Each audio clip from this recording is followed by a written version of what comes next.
Good morning, everybody. Can you hear me okay? Well, this is a little bit different. Welcome to the Shed of Dreams. I can see some of you feature in my dreams, but not quite all of you. Very pleased to have you all here. There are people still coming in. They're desperately trying to get me not to go up on stage before 10 past, but I'm not a very patient individual. So I gave them 5 minutes and I said, that's enough. The rest will just have to trickle in. So we've got 1,900 people today in the conference, and we've got up to just over 3,000 people in total, including people coming in the afternoon. Pasky from Coton is doing the food. You'll get to go across the way from here into the main grain store, Aberdeen. It's a 20,000-ton store. It's laid out like Hogwarts, tables from one end to the other in 90-meter lengths. It looks absolutely fantastic.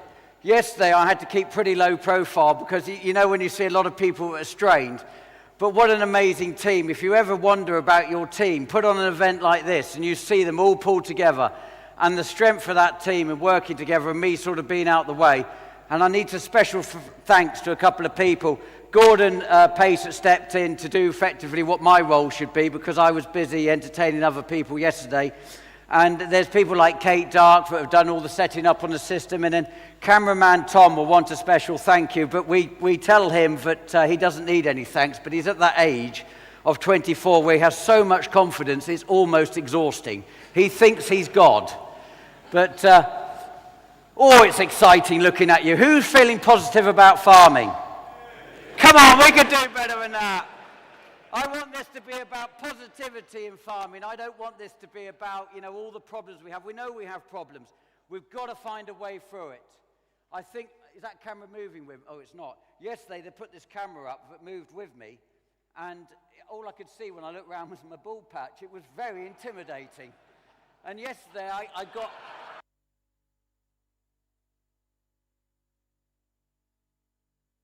really bad angle. It's all about the angles, Anyway, I've lost my train of thought. Anyway, yesterday I stood up giving a speech to 120 people from the Farmers Club, and I got burnt, and it looked like I sat on a sunbed. Last night I lay in bed and my face was absolutely raw. I haven't been on a sunbed.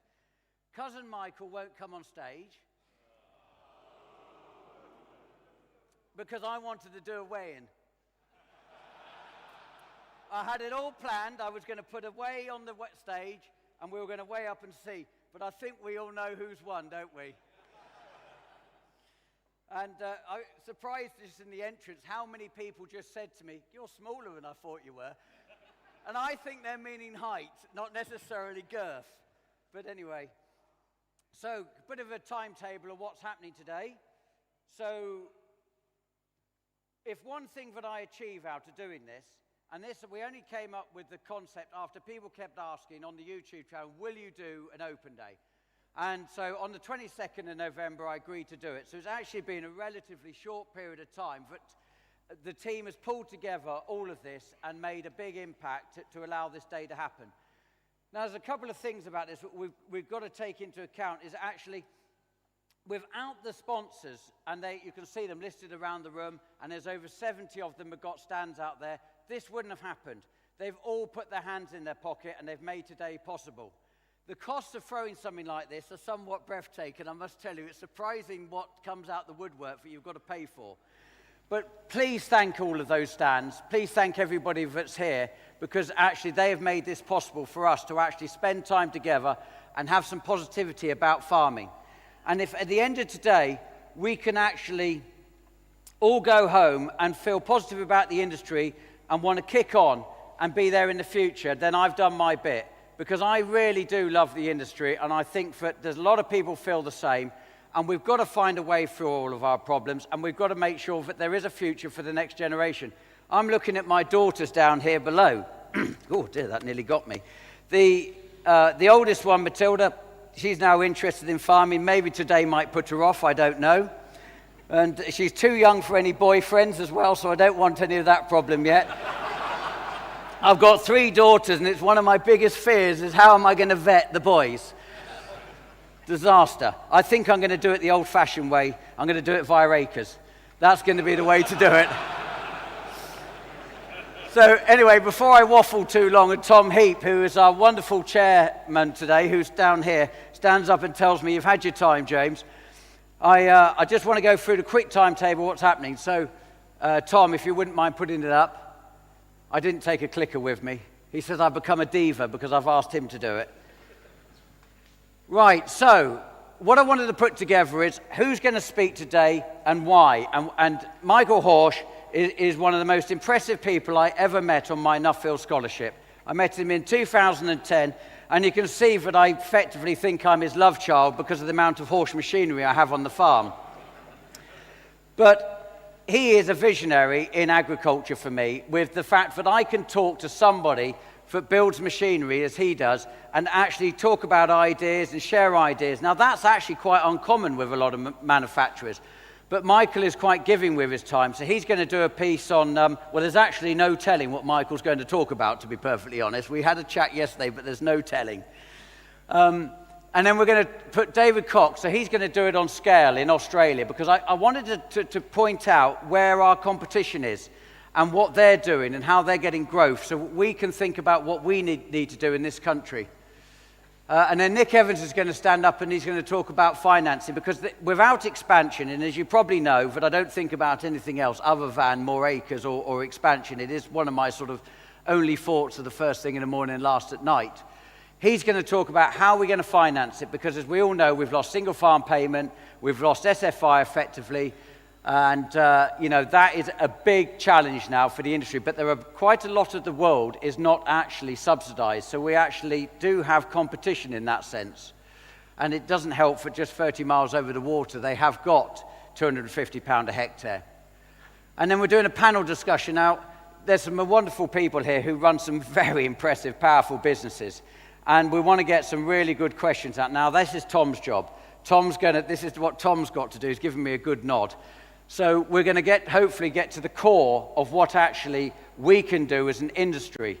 Because often in farming, you think that the farmer is the only person in the industry, but actually without everybody else around us, whether it's the machinery dealers, the tire manufacturers, the fuel, or the machinery manufacturers, etc., there is no industry. So we're all in this together, and we've all got to work together, and there is a lot of pain that's happening across a lot of parts of the industry. So that's what that side's for. And then we've got the opportunity for people who want to ask questions. Now, we've got over 400 questions on the YouTube that came through on the Google form. So we've given those to Tom. He's looked at those, so that will sort of direct some of the questions where it's going. And then, if you wouldn't mind doing the next slide, thank you. Then we've got lunch. And I know this is very important to a lot of you. And I noticed earlier, when I was frustrated why we weren't getting the people in, I got shown a picture by Tom. My cousin Michael was at the burger van. I mean, he literally should come up on the stage because it's appalling. And so then, so we got Pasky. Now, I was at school with Pasky, and Pasky is a great Italian. And yesterday, as in a true Italian fashion, when he turned up and they were still cleaning the grain store, and the day before at 3 o'clock, they only got the last ton of wheat out, he turned up and was not entertained, but the room was not ready for it. But we got it ready, and the guys worked, you know, till very late at night, getting that room done. So hopefully you'll have a lovely lunch, because it's all British produce. That was what we wanted to do. We wanted to try and showcase what we do. And I know you think, well, why couldn't you have had nice French oysters or something like that, James? But we are having British produce, and it's done in a Bavarian type style, but as a, what's the word? Ploughman's lunch. But I don't like the name Ploughman's lunch, but in that sense. So then we're going into the afternoon discussions. Now, we've got this amazing truck. Have you seen it? Cheffins have bought their truck with the speakers on it for they use at their sale grounds. So that actually, big shout out to Katie Hilton from Cheffins. It's her birthday today. So if you see her, there she is. Wish her happy birthday. And Cheffins are then going to take the truck round with Tom, and then the various parts of the day, you can follow that round and all the demonstrations. Now, we set CT up. Oh, crumbs. Hold on. Diet Coke time. Hold on. Oh, I do like a Diet Coke. I must tell you. I do like a Diet Coke. The Australian guests I got staying with me, they told me that they think I've got a problem with Diet Coke and it's rotting my guts out. But anyway, I don't drink and I don't smoke, so I've got to have at least one vice, surely. Diet Coke doesn't seem so bad. And then, so they're going to drive around in the truck, and they're going to go around all of this. And the idea is, I want you to see different ideas, different things, and the CTF's out there. That's the beginning, the start of the field out there. You've got the start here as you come out of lunch, and I'm very grateful for all the people which are putting that together. Am I nearly out of time? Okay, come on up. Come on up. Now, I don't need to give Tom much of an introduction, but he'll get me off the stage now because I'm only the teaser ball. So I hope you have a lovely conference. Thank you, Tom. Thank you.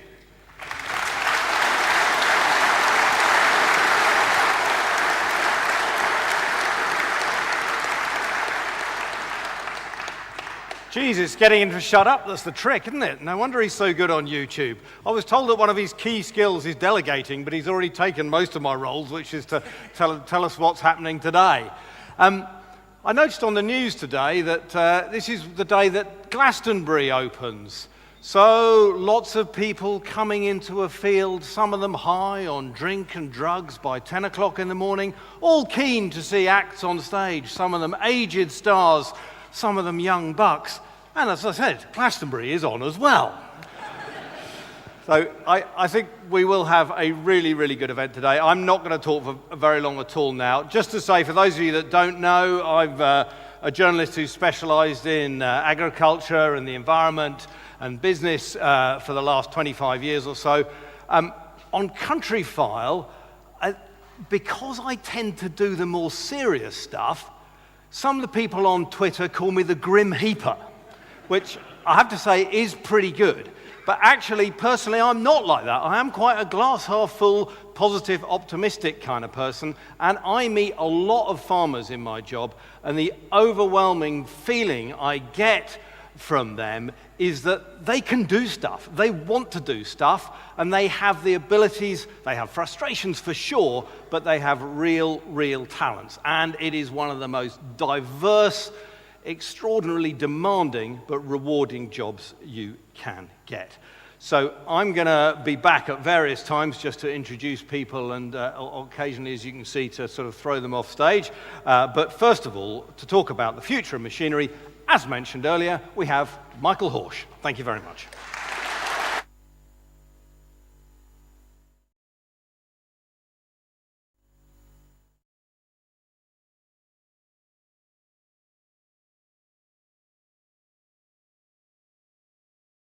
Well, first of all, thanks to James and his team for having me here. And well, I have a hard time now following a showman from YouTube and trying to get now your attention to listen to me, what I have to say. Well, yesterday evening, I was talking to James and I said, what do you want me to talk about? He said, well, you talk about things you want to talk about anyway. I can't tell you anything. Well, then I said, well, maybe got a little bit of thinking. I had an idea. Maybe I'll talk a little bit about what else is going on in the world.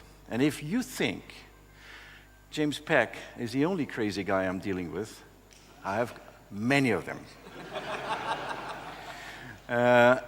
He's only one of them. And then I had an idea about a guy, also a friend of mine. I call him all friend of mine's, customers as well. In the United States, I met last week again, and there's a little story behind it. And I want to tell this story. Are you think I'm man enough to run this damn thing here? How does it go?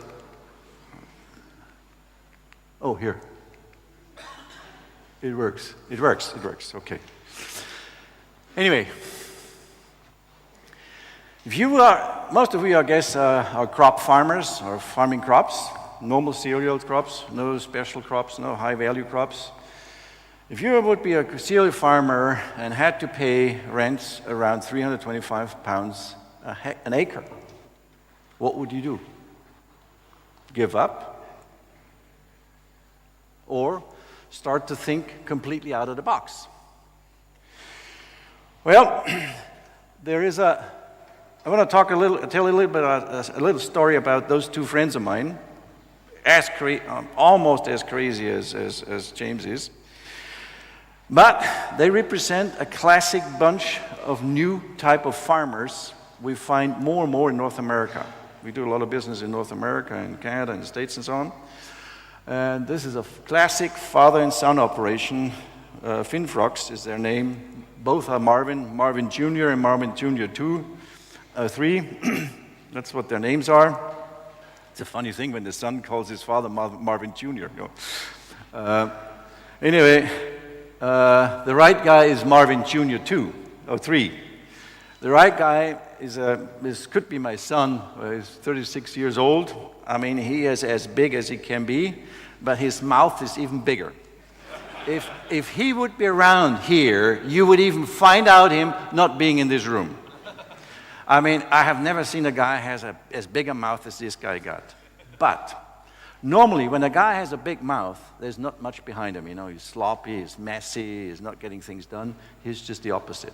I have never seen a farm kid driving a tractor, fixing things as fast as this guy does, and as quick a thinker he is. Anyway, the story goes like this. They are customers of mine, of us, since about 3-4 years. They're classic big farmers in the middle of the heart of Corn Belt, the best part of the Corn Belt in the United States, Illinois, farming around 5,000 hectares. They own, I think, about 300 or 400 hectares themselves, and the rest is rented.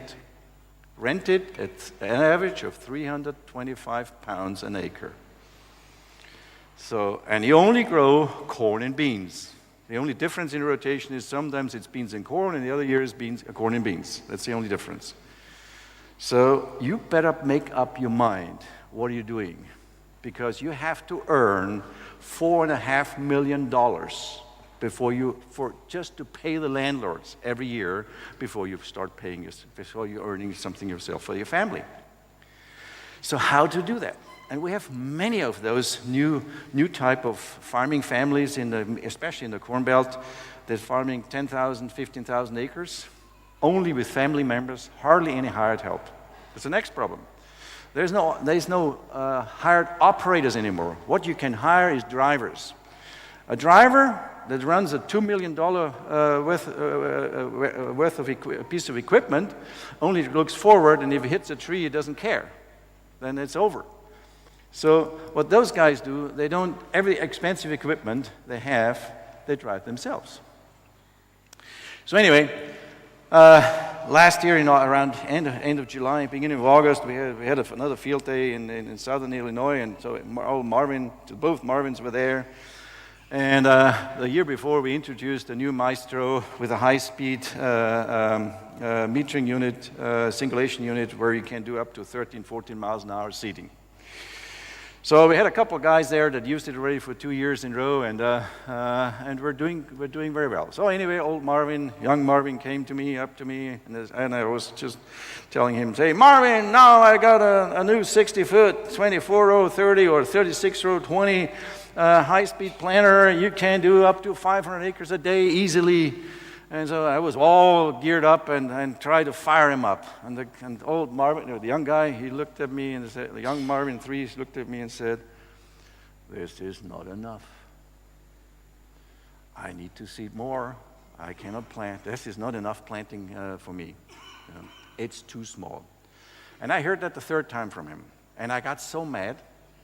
And I got pissed off because he was not the only one. There were a couple other guys I was talking to and said, hey, 60 feet and 500 acres a day, isn't that something? And the guys started telling me, it's not enough.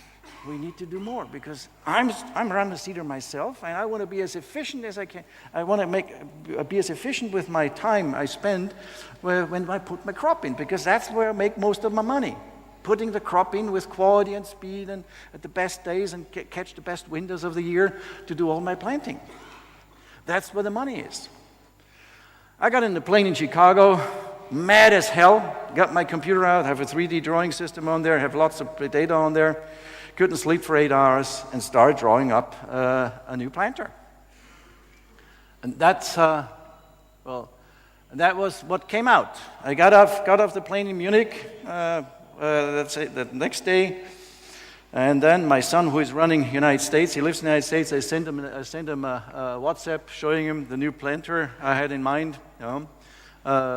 27 meters, 54 rows.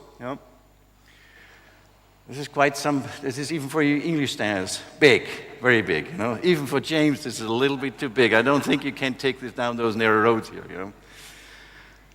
My son right away told me and said, "Father, send me the drawings. I free up my engineers in October, and we're going to build one." So, said and done. This is how we work in our family. I mean, it's not only me, it's also my brother and my sons. We're all crazy. When we have an idea and when we want to do something, we do it quick. We get our engineers geared up and do it quick. And so what was talked about in August, in March 25, this is Marvin's 1, Marvin 2, Marvin Junior's and Marvin Junior 3's workshop. He had it standing in their workshop, sitting in their workshop, end of March 25 this year. They couldn't believe what we had done in that shorter time. The father of the son, he told me, he was going into the shop from 10 o'clock in the morning when the machine arrived till 1 o'clock next morning 9 times because he couldn't believe what we've achieved in that shorter time. He was all over. So then, what is important for them? The first thing that's important for them is this. Because they got those 5,000 acres, not on 50 miles, they got it on a 100-mile spread. So they have to move fields within as fast as they can do it. So they need a machine that can fold out quick, run their tractor as high a gear and as fast as they can, and just go turn corners and everything fast. And full the damn thing up full with seed. This thing has no brakes on, by the way, you know. So empty, I think it's 28 tons, and loaded it's 38 tons. So 38 tons behind a tractor like this. I mean, this thing, if you step the brakes, it's pushing, I tell you. But that's important for them. Fast. But not only fast on the road, also fast in the field. You know how fast that is? Over 20 kilometers an hour. He can seed more a day than he can spray with a 120-foot sprayer. That's new dimensions, even for us. But that's what they're asking for. I mean, if you farm 5,000 hectares and you're all by yourself, haven't got hardly any hired help, and you wanna make money, you gotta be as efficient as you can be. And seeding is the most important of all. You do it yourself. You don't let anybody else do it. So anyway, I was tracking him because I have all my machines, prototypes on my iPhone, you know, with a telemetric system. So I can, all over the world, when we have prototypes going, I can check them out. And at night when you can't sleep, I'm checking out what are the guys doing in Kazakhstan with test prototypes, or in the United States, or in Australia, or whatever. So anyway, I checked him. What did I find out? Well, that was a normal day, not a big day. 270 hectares, but look what he's done. He not only seeded 270 hectares with one planter, he also drove 80 kilometers on the road from one field to the next field. They're scattered all over. And he did that in 15 hours. Every day, about 12 to 15 hours, because you could tell after 15 hours he was exhausted. The guy had to go home and sleep, you know. And I knew where his house was, where he slept, because I always found out when he finally parked the machine at 1 o'clock in the morning, where he was sitting, you know. A big day was 322 hectares. This is even for the United States standards, this is big acreages per day. But that's what those guys want. To basically be able to pay those high rents and farm this amount of acres. And you see, I picked out one of those fields. Spot rates were up to 20.5 kilometers an hour. Not every time, but depends on the conditions, anywhere between 15 to 20 kilometers an hour. That is capacity. That is getting stuff done. You know? So anyway, let's do a little bit well, not a little bit, let's do a different way of looking at this. What is happening here? Are these guys setting new standards in grain production? Let's look at the numbers. And look at the numbers in a different way like anybody else of us would do it. First of all, the facts are, well, they seed about 2,500 hectares of corn. The yields are pretty big there. This is why they're so adamant in it that they catch this perfect window, the perfect seeding quality and the soil moisture to put the crop in. And if it's too wet or too dry, they don't seed because they're wasting yield. So 18 tons to the hectare, which is about 7 to 8 tons to the acre. This is big yields, huge yields. So if I calculate this, 2,500 hectares times 18 tons, this is 45,000 tons of grain units. For everybody to understand grain units in the world of small grains and grain production, to compare farms from Australia, from the United States, from England, all have different rotations. One is in the wheat rotation and oilseed rape, the other one is in corn and beans, the next one is in sugar beets and silage corn and blah, blah, blah. So to compare this, there is some simple factors. If you talk grain units like wheat or corn or barley is 1, oilseed rape is 2.2, soybeans is 2.3 equivalent per grain unit ton, you know. So let's talk now grain units, tons of grain units. So that's the way to compare productivity worldwide in broadacre farming. Okay, so in corn, it's 45,000 tons of grain units, what this farm produces. And in soybeans, another 2,500 hectares, they're around 5 tons in average, times 2.3, because the value in grain units is 2.3. So this is 28,000 tons of grain units in soybeans. So this is a total of over 70,000 tons of grain units this family, those 2 boys, produce. So now let's put that into what I call fully employed FEP, fully employed person. I don't know what do you have full-time worker, yeah? As a full-time worker. A full-time worker all over the world is the same, is about 2,000 hours a year. So what do they have? They have 4 family members full-time on the farm. So it's 4 family members, which is 2 father and son, brother-in-law, and finally this year they have 1 permanent hired help on the farm. So it's 4 guys times 2,000 hours, it's 8,000 hours for the full-time employees. Then they have, and this is similar to James, it's interesting, a lot of these big guys, they do it all over the world the same. They build big central elevators, because they're renting lots of small farms and they cannot use the bins on the farms anymore. And for transport, they run their own shipping fleet. So these guys, the Finfrogs, they have a separate business where they have 10 trucks or 10 lorries and 10 truck drivers, which most of the time of the year, they work for the big grain dealers and do the shipping at cost. They don't make money, they say, with the trucking. It's just at cost where they keep those trucks going all year round.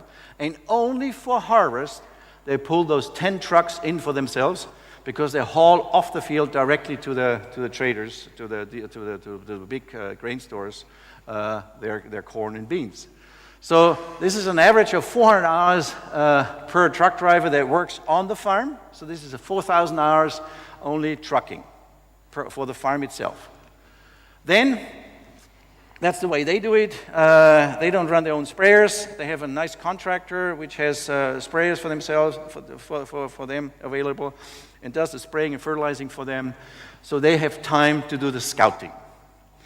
And that means there's another 2,000 hours of spraying and fertilizing, including hauling the fertilizer and the sprays and so on.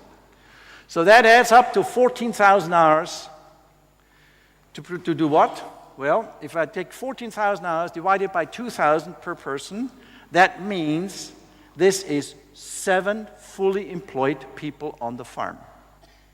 The equivalent. Now let's put this into the relationship what they produce. So this is right around 10,000 tons per fully employed person. Do you understand what I'm trying to tell you here? There is new standards being set about how many people one farm worker can feed. Let's put it this way. 10,000 tons per fully employed person. I'm not saying that we all have to achieve that you have to achieve that. But it's happening. And when James tries to sell his wheat, who sets the price? It's set in London only for England. It's a world market price. It's the Chicago Board of Trade or the MATIF that sets the price. So it doesn't matter where you produce wheat or rice or corn or soybeans in the world. At the end of the day, you will have to compete with any farmer in the other corner of the world. So actually, yes, we should worry a little bit about, in a positive way, hey, if this can be achieved, we better understand that this could also be, for where we are in our environment, a new standard that's been set. Not saying that we have to achieve it now, but at least we have to thrive for it. And we need entrepreneurs, farmers, that understand that and do it. If you don't do it, somebody else, no steering wheel to drive in the field. So it goes completely by itself. It's a tool. We have a path planning tool that plans the paths before we exactly how to do it. What's that? To tell the machine to exactly how to turn and to go up and down and so on and so on. So it just follows the path.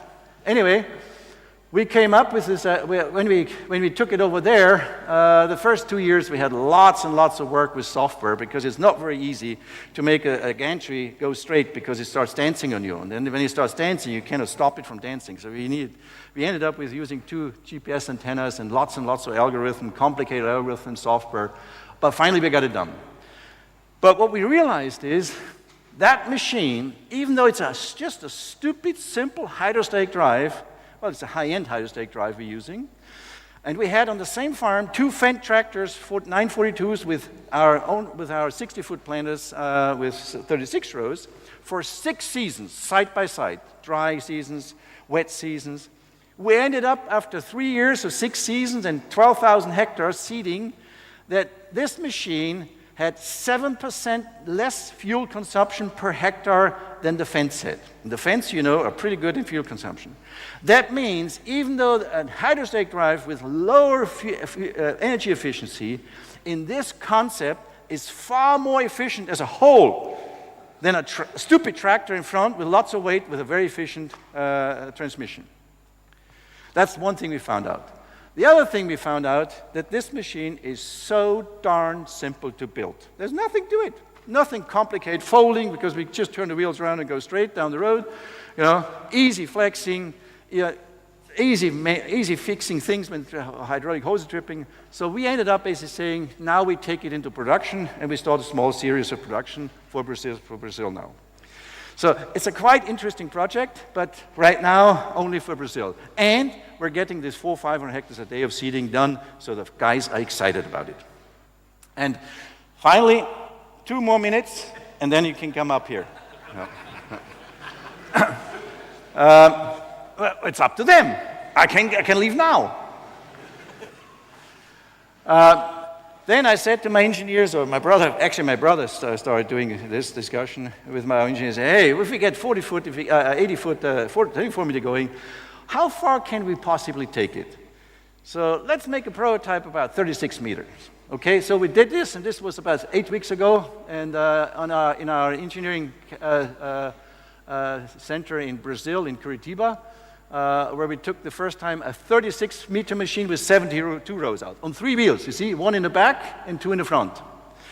I'm not sure if this will ever make it into production, but at least for us, it's trying to see how far can we push the limits.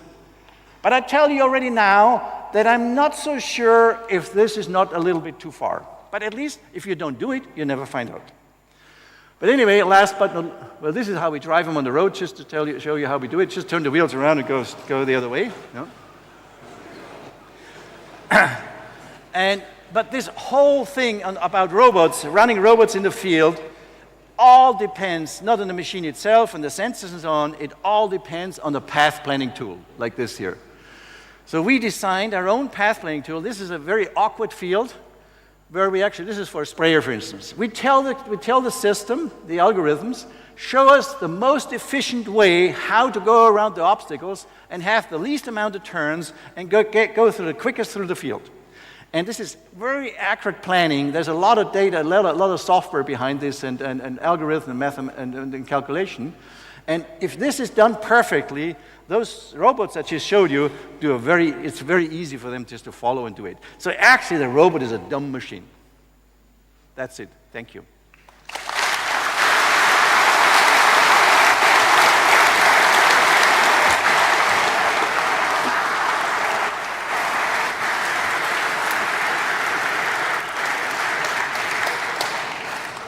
Thank you very much indeed, Michael. Absolutely extraordinary revelations there. Can you tell us how much that machine cost that you sold to the Americans?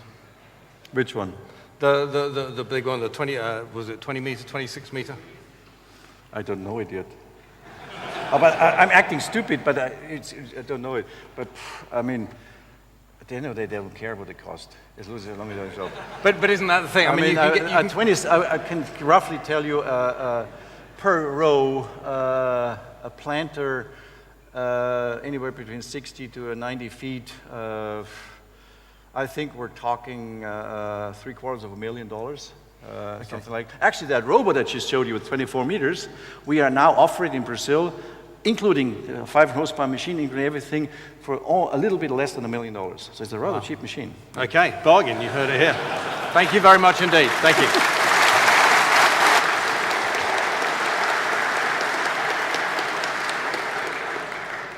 Great stuff. Well, we're now on to David Cox from Waterhatch Farming in Australia, and I can't yet vouch for his quality as a farmer, but I can vouch for his quality as a chef. And guess what he cooked on, given that he came from Australia? You got it, it was a barbie. And in case you're thinking that I had some vegetarian option and all us BBC types are tofu munching vegans, he cooked me a wicked steak. Thank you very much indeed. On you go.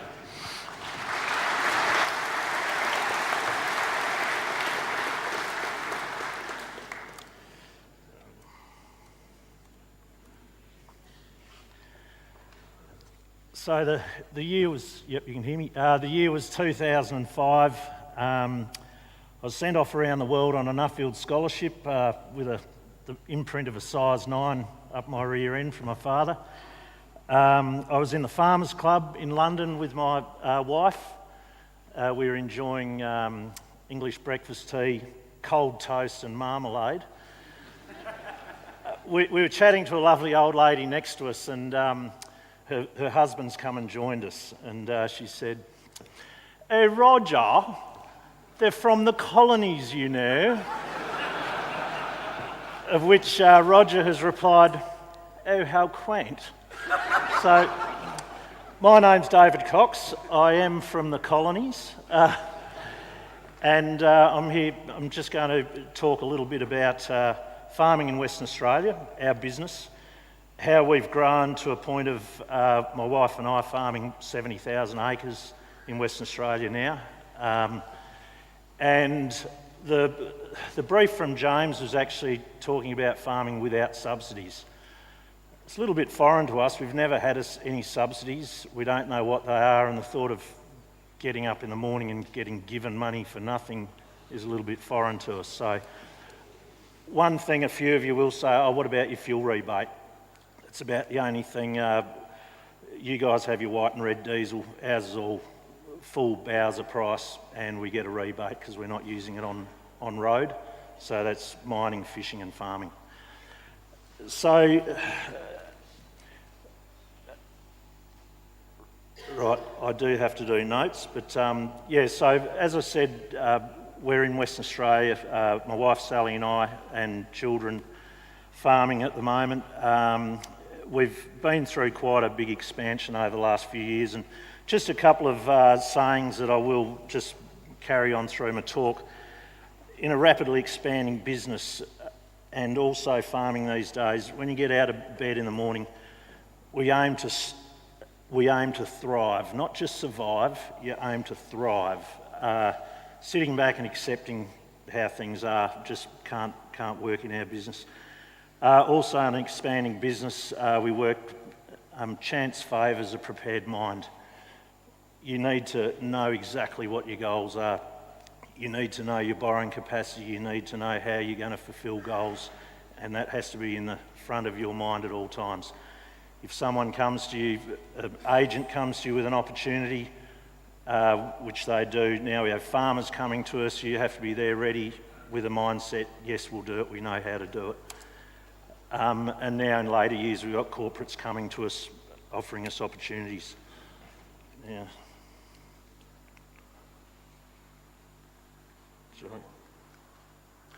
Right, so this is a picture of the colonies, you know. We're Western Australia, we're on the south coast, the bottom collection of buildings and things there. We're 800 kilometres southeast of Perth, on the south coast, relatively high rainfall country. And I'll talk a little bit about our later years of expansion are in the centre there. It's around 400 kilometres between properties. So Sally and I started our business in 2008. We were farming, I was farming with my brother and my father. We were actually dairy farmers and quite small dairy farmers. As we decided to break the business up in 2008, and when you break anything up, you certainly work out that there was a whole lot less there than what we thought. So we started off, we had access to 3,000 acres and it had full debt on it, so equity was a real problem. We essentially begged, borrowed and stole to get the first crop in, and I wasn't going to put down stole, but we actually did. Father was away overseas and I pinched his telehandler to load some fertiliser, but anyway, we thought we'd moved on from that, but So we financed what we could. We put a lot of stuff on after harvest terms. We told a few porcupines, and we were also able to take on a share farming opportunity with the original family land, which is a 50-50 arrangement. They paid the big bills, the fertiliser and the land. We did operations and chemical, and we divvied it up at the end. We pulled in cattle onto grasslands under agistment for cash flow during the year as well. So we wanted to expand, but Esperance, the high rainfall land on the coast is pretty expensive. Back in those days, we were around $1,200–1,300 an acre. Yeah, look, I know it's not expensive, but it was to us.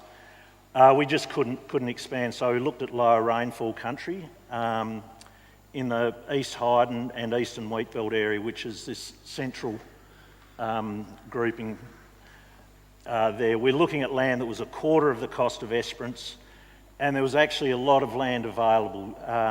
You could pretty much stitch up as much as you wanted in that area pretty quickly. There was a change in farming practices, and there was sort of an older generation that was trying to get out of there. So the farming practices were tillage type farming, and we saw the opportunity to get in there and be able to get a big heap of land. We bought our first farm out there in 2009. It was 5,000 acres. It was 400 kilometres from gate to gate. And then the opportunity out there, we found we were able to lease farms for 3 years with a contractor sale.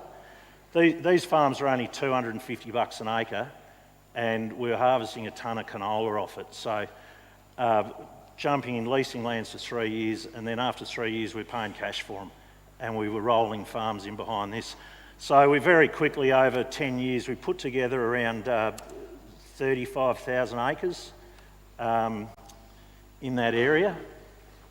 So we are 400 kilometres apart between properties. Our combines do over 1,000 k's a year on the road. This is between our farms, it's dirt roads, not a lot of people around. Not a lot of anything around really, and all the machines run up and down the roads every year. The two areas, one thing, we do have geographical diversification, so as my bank manager says, you've always got somewhere that's good. I respond with, we've always got somewhere that's a bit shit as well, but anyway, you take the good with the bad. Soil types that we're dealing with. On the left here is our Esperance sandplain. This is beach sand. If the crop wasn't there, you'd be looking for the waves and the bikinis. It's very low organic matter, it's prone to erosion, wind erosion, hence the no-till revolution really did start in this sort of country. Potential yields up to 6 tonne of wheat, so pretty good if you get it right.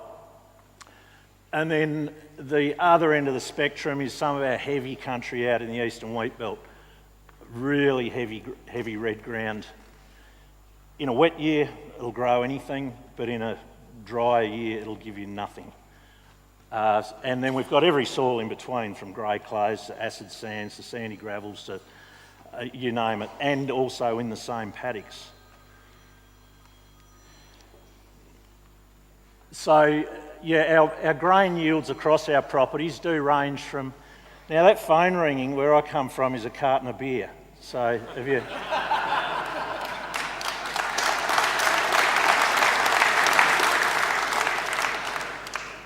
So our wheat yields range from 6 tonne per hectare on the coast, 5-6 tonne to the hectare, and then in our eastern wheat belt country in dry years it can get down to 0.8 of a tonne. Canola 3 tonne, way down to the other spectrum, 0.2. How do you make money out of 0.2 of a tonne of canola? You don't. I just thought I'd throw up some really dumb numbers here just to look at our costs, because essentially land, this is reflected in the low price of our land. That has gone up now, land price have increased. Base fertiliser is very basic, 50-60 kilos of MAP. Seed, that can vary whether we're growing hybrid canolas or just retained seed. Not a lot of urea because you're not chasing a big yield, nitrogen. Chem, we're not, in these low yields, we're not using fungicides, we're not desiccating, so chem's quite low. Operations, 123 bucks. Now, you probably all balk at that and go, you're full of shit, but this is where the economies of scale do come in. Spraying $7, there are times of years where we demand our sprayers do 1,000 hectares a day, minimum 700 hectares per day. Spreading again, 1,000 hectares a day to get over the country. Seeding and then harvest, $60. You'd probably say that's pretty low as well, but combines in lower yields, they're not using a lot of fuel, and we do try and get 150 hectares a day out of a machine. Yeah, one thing I didn't put up there is insurance. There's a few other costs, and the cost of ponies and horses for my children. So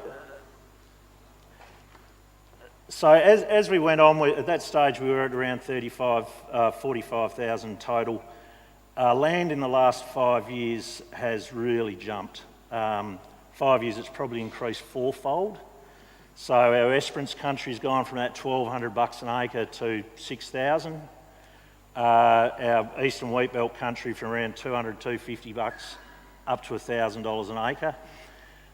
We've also seen interest rates go up, so we decided our last expansion, another carton, thank you, was 25,000 acres. It was a block that a corporate had purchased and came to us and wanted us to farm it for 10 years. So we decided it was actually better. We believe land prices have peaked for 6 or 7 years, I believe. I've been wrong. And with high interest rates, thought, bugger it, we'll just lease the land and just try and grow a heap of wheat. Also with that, our management and probably enthusiasm was starting to get a bit flat. So I had a young guy that had been combining for us, that had been contracting alongside our machines for a number of years. He has a young family, wants to have a crack. We put him on as a share farmer. So again, he's doing all the operations and the chemical, we're supplying the land and the fertiliser, and going 50-50. So we've swung it around. That's how we started, and now we're giving that opportunity to a young family to get out amongst it as well.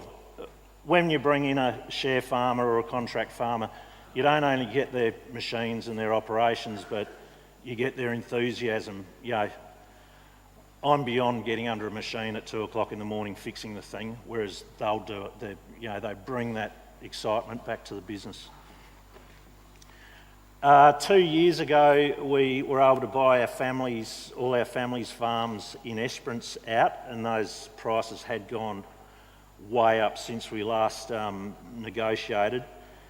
So we took all that on at full market value, and I think that had something to do with the old telehandler heist of 2009.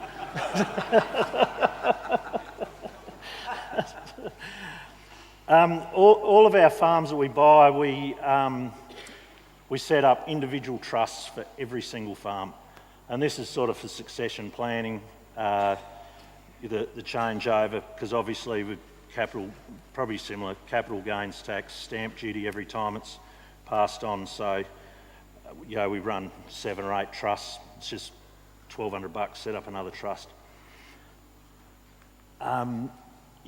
We run quite a diverse business. It does help us manage risk, and also the big thing, it gives us cash flow through the year. Throughout the year, we start with wool checks in May, lamb sales in July, August, cattle sales in September, and then we go into harvest. So yeah, we're currently, what have I got here? 45,000 acres is owned between Esperance and Hyden, of which we're cropping 60,000 acres this year. Canola, wheat, barley and oats. Around 5,000 tonnes of export oat and hay that goes into the Asian market, into Japan. We trade around 6,000 lambs. They're merino lambs, so the wool's a very important part of that. Our wool clip this year, the main line was 16.4 microns, so it's a super fine, beautiful product. And then we trade 1,000 trade cattle every year, which goes into the domestic supermarket trade. So farming in WA, a few of the good points. There is land available. Access to land, if you want to write a cheque out, there's always land available. Australia, we have political stability. Very similar to the UK, but if you travel the rest of the world and see some of our other competitors, Eastern Europe, Russia, Brazil, in Western Australia or Australia, if you do a deal with someone, the deal's recognised. We've even got company director laws. As a company director, if that company goes broke, you can't start a company again the next day. You've got to go to jail first or pay your debts off. So Australia is a very good place to do business. A lot of our grain trading goes through National Grower Registry, which the grain is not released until payment's made. So it's a very good place to do business. We do have economies of scale, through large areas. Michael's got me thinking, and with the economics you're talking about, I've got to go home and kick some ass, I think. So our machines, look, we try and do, on this property, the 2 24-metre planters, that we aim for 300 hectares per machine per day. Oop, I'm getting the stand up already. So, with economies of scale, also I made up, I'm not sure if it's real, probably should Google it, diseconomies of scale. Once you get to scale and your business is growing, you've really got to watch all the fine things, because a little cock-up can turn into a gigantic cock-up. Little things, management has to come up behind, even crop scouting.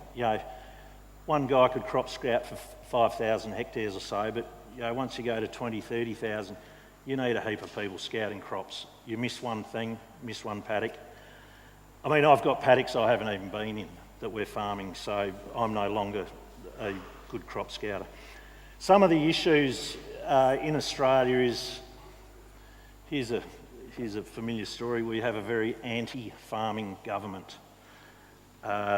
So currently we're having live export, sheep live export ban coming in next year, just increasing red tape and compliance, gun control, Aboriginal native title, access to land. We're also, as the consolidation of farms happens, we're losing people in the countryside. You know, families are leaving the country, so we're currently farming probably 20 families' properties. When I drive past and see the local mailman come down the road, I have to hide because I've taken 8 of his clients away and he's going to lose a mail run next year.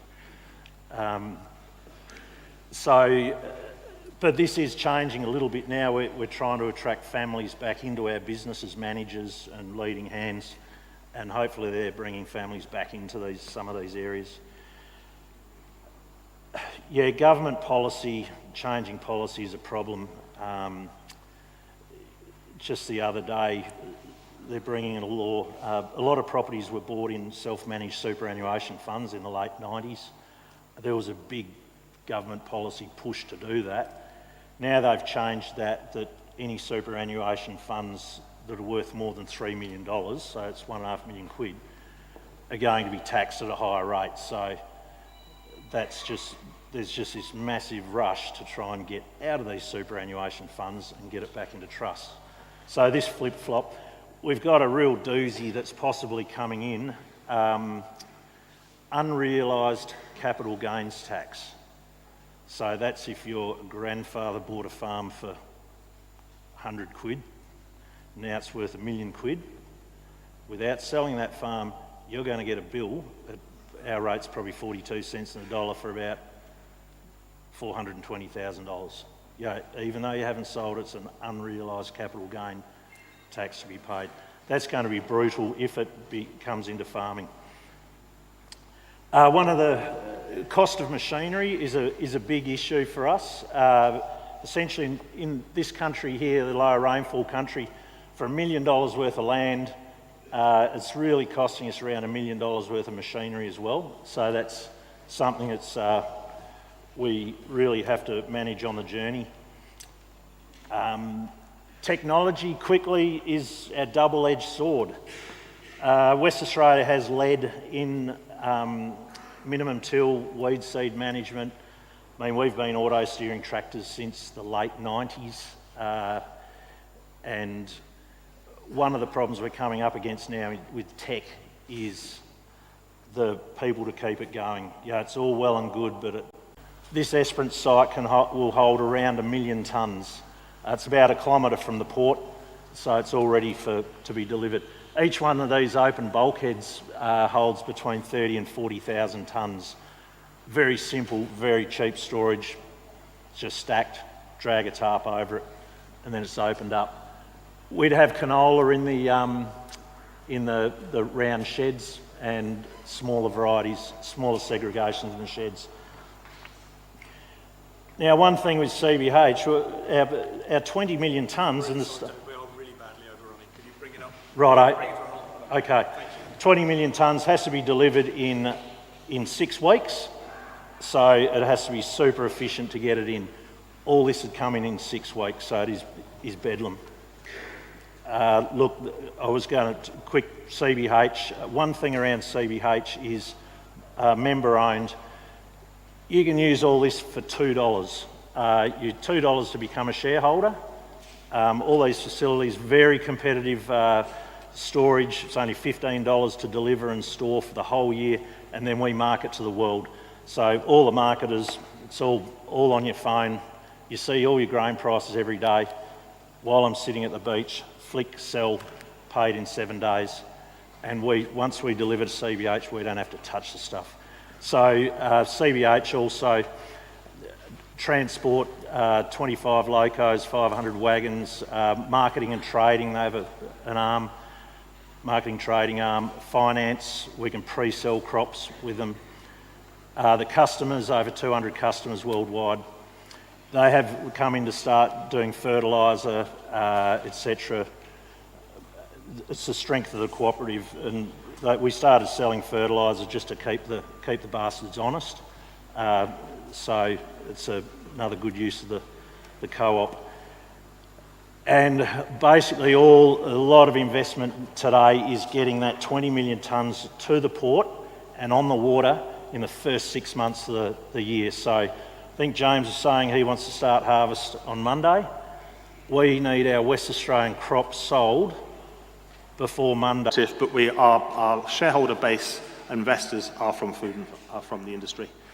In the 4 years since we've been going, we've got 6% market share of all UK farm borrowing, and today 1 in 7 new farm loans is executed by Oxbury. So why am I so optimistic? The first point is that these are 4 factors on the chart here, which are global factors. These are not just UK, this is happening globally. And why agriculture is so important and why you should all be positive about these things here. Number 1 is population growth. Clearly, everybody needs to eat. I know you hear this in every single farming talk you ever go to about we all need to feed the world, etc., but it's absolutely true. Less land, more people, more food, we need to produce more. So as an industry, you're not like someone that's going to be taken out by AI or an industry that's going to be struggling. More people need more food, and therefore there's a market for the product. But the other two, number 2 and number 3, are the net zero agendas. Whilst Donald Trump has sort of rowed back on some of the climate commitments, we're finding in talking to the retailers and the processors that they are not rowing back on those commitments. And the net zero agendas, whatever we think about climate control, generally we're going to have to farm with less impact. And that farming with the less impact, I think, is an opportunity for you to earn more per tonne, earn more per litre, receive additional payments. I can see it coming already. Some of it's already happening in both the grain sector, in the milk sector, in the beef sector, where people are getting premiums for regen wheat or less carbon-intensive beef and milk. Farm consolidation and supply chain concerns, a little bit from the discussions today that, for example, David was talking about. You know, to go from a standing start of a couple of thousand acres to 70,000 acres is just tremendous. But globally, big farms are getting bigger and the small ones are dropping off the bottom. And that's an opportunity again for all of us. So all of you should be thinking about, in the room, should be thinking about, and we'll talk a minute about 10-year plans. What am I going to do in the next 10 years? What am I actually going to achieve in the next 10 years? So farm consolidation is happening, and supply chain concerns. Never in my career have I seen the level of concern by retailers and processors about securing supply. So almost unheard of. Even 5 years ago, a retailer providing a 10-year, 15-year, a 20-year contract with a producer to produce produce. And even in the fresh produce world, we're hearing now of 5-year and 7-year contracts to produce fresh produce. Unheard of. And they're not doing that because they love farmers or because they've had a change of heart. They're doing it because they're really worried about supply. And as the number of you decline in the industry, the number of you go down, those that are left are going to have a much, much stronger bargaining position. And finally, the change in the attitude of the banks, and this is really why I'm so passionate about what we're trying to do. Generally across the banking world, the banks, the high street banks globally are focused on retail, so the general consumer, mortgages, credit cards, personal loans, car finance, blah, blah, blah, all that sort of things, and then big corporates. So your Tesco's and your BP, et cetera, and all you guys in the middle, your business people, of which farming is one, the high street banks don't really want to provide a personalized service. They don't really want to come and see you if they don't have to. And they don't want to provide a specialized service where they understand what they're talking about when they speak to you. And that's the gap we're trying to fill. And of course, a specialist agricultural bank is not a new thing. I mean, there are, around the world, quite a number of specialist agricultural banks. And really what I want to do here is just say, just taking Northwestern Europe, so 4 countries which are broadly the same demographically. They're climatically broadly the same. We've got the same kind of laws, the same kind of history, and so on. So France, Germany, UK, and the Netherlands. In France, where they've got Crédit Agricole, and the Netherlands, where they've got Rabobank, farming as a percentage of the national GDP of those countries is 1.7 and 1.6%. Those banks understand farming, they love farming, and they support the farmer. In the UK and Germany, where we don't have until now, in the UK, a specialist bank, this isn't an advert, by the way, this is real, 0.6%. And that's not a coincidence in my mind. That's because if you have a focus and a dedication to something and a backing, willing to back the industry, which we are, then we can support.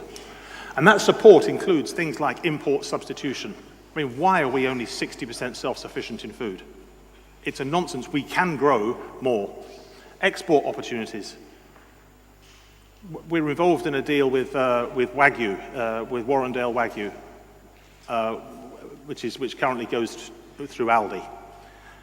Aldi have said that and it's a contract for 500 head a week of Wagyus. Aldi have said if you produce more than 500 head a week, we can sell that more of that in the UK. If you could produce more than 1,000 head a week, we can sell it in Europe. It's such a premium good product. So the export opportunities, and that applies in dairy, it applies in so many products around the agricultural industry. Added value, again, James is doing it here, taking standard grain and through the grain hospital, making it into improved grain. We see many examples of that in the dairy sector. I think John Allwood's here from Cheshire with his nutrition, taking milk at 48, 50p a litre and making it into £2.50 a litre. Productivity, again, the sorts of things that Michael Horsch and David talked about, massive machines, improving productivity, is a given. Every industry is improving productivity, but we're not in UK agriculture. And then renewables, huge opportunity for land-based industries. And if we're looking about banking in the UK, just a quick one here. This is 2008, the situation from a UK banking point of view. Total debt of UK banking at 12 billion, of which a quarter was farm overdraft, your working capital that allowed you to borrow and expand and grow and fund expansion. And then 1.8 billion was trade credit, so the funding of the FERTs through, for example, Frontier and Agri and so on. So that was the situation in 2008.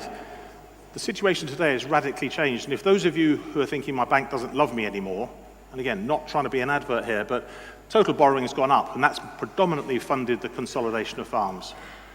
But look at the working capital.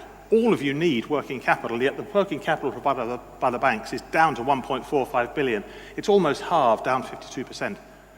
And the amount of money owed by you guys to distributors like Frontier and Agri, etc., has gone up by 46%. So you as farmers owe distributors more than you owe the banks on bank overdraft, and that's just not sustainable. And is this message actually coming across? We wouldn't normally share this data, but I thought it was relevant here today because there are 8,000 customers now with Oxbury in that 4 years. The total borrowing, as I say, the 6% market share.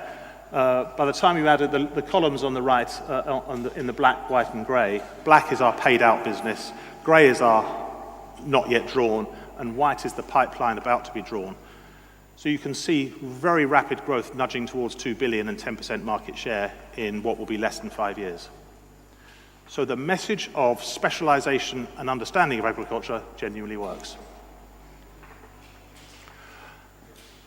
And so those 8,000 customers we have are not pissed off, negative, downbeaten, downtrodden. They are all investing and growing their business for the future. They're not coming to us saying, well, I've got to do this, I'm going to buy that land, but I don't really want to. They're buying that land, or they're expanding, or they're diversifying, or they're doing something, which is why they're positive.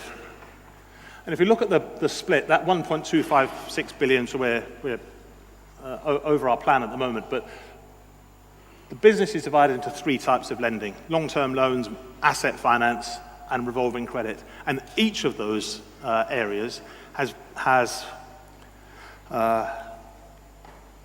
elements of the lending that all of you should be considering. So clearly land purchases. Additional land purchase gives you economies of scale. obvious, I know, and if the farm came up next door, despite all the IHT nervousness and deliberations, if you ask 90% of the farmers in the room, if the farm next door came up for sale, would you buy it? It would be, of course I would, yeah. And that was the day after the IHT thing, by the way. So while 70% of the business is long-term loans, quite a lot of that 70% is still in land purchase. And the worries about land prices going down, we're seeing the opposite, land prices going up in many parts of the country. Non-agricultural diversification, so tourism, commercial property development, residential property development, renewables. Non-agricultural diversification, this is something I've been speaking to James about. So coming back to those beef supply chains and the concerns by the retailer, there are multiple beef supply chains now. So Warrendale Wagyu is just one. Pathway, another one with Marks and Spencer's. Butilar with Morrison's and their own Myton Food Group. ABP, Game Changer, etc., etc. Multiple of those beef supply chains. And what they're all looking for is sheds where they can raise beef. And it's kind of flooded in the West. There are a lot of people doing that in the West, but over in the East, there's not much livestock. There's a lot of straw, which costs a hell of a lot of money to get across to the West. You've got the raw material of the grain to feed them, and you've got the land to put them up on. So even things like that, if you're on a back end of nowhere, no diversification today, put up a shed, put some beef in, those sheds will be leased by those supply chain companies for a return, muck for straw, introduce some diversification into the rotation, and so on. Infrastructure improvements, again, you can see evidence of infrastructure improvements all around here, adding value to grain in this particular instance, but similarly, big new milking parlours, new cow accommodation, dry cow housing, etc. Renewables and power, but ultimately, of course, it's about scale. To stay as we are, again, David referred to in his presentation about going from 3,000 to 70,000 acres of scale. Michael talked about guys that are doing 1 million hectares. Those are the competition. We're competing in a world market. We have to be operating at scale. In the asset funding side, it kind of represents the same thing. So you wouldn't believe the number of self-propelled type machines we're funding. So self-propelled sprayers, obviously, self-propelled forage harvesters, potato harvesters, and so on.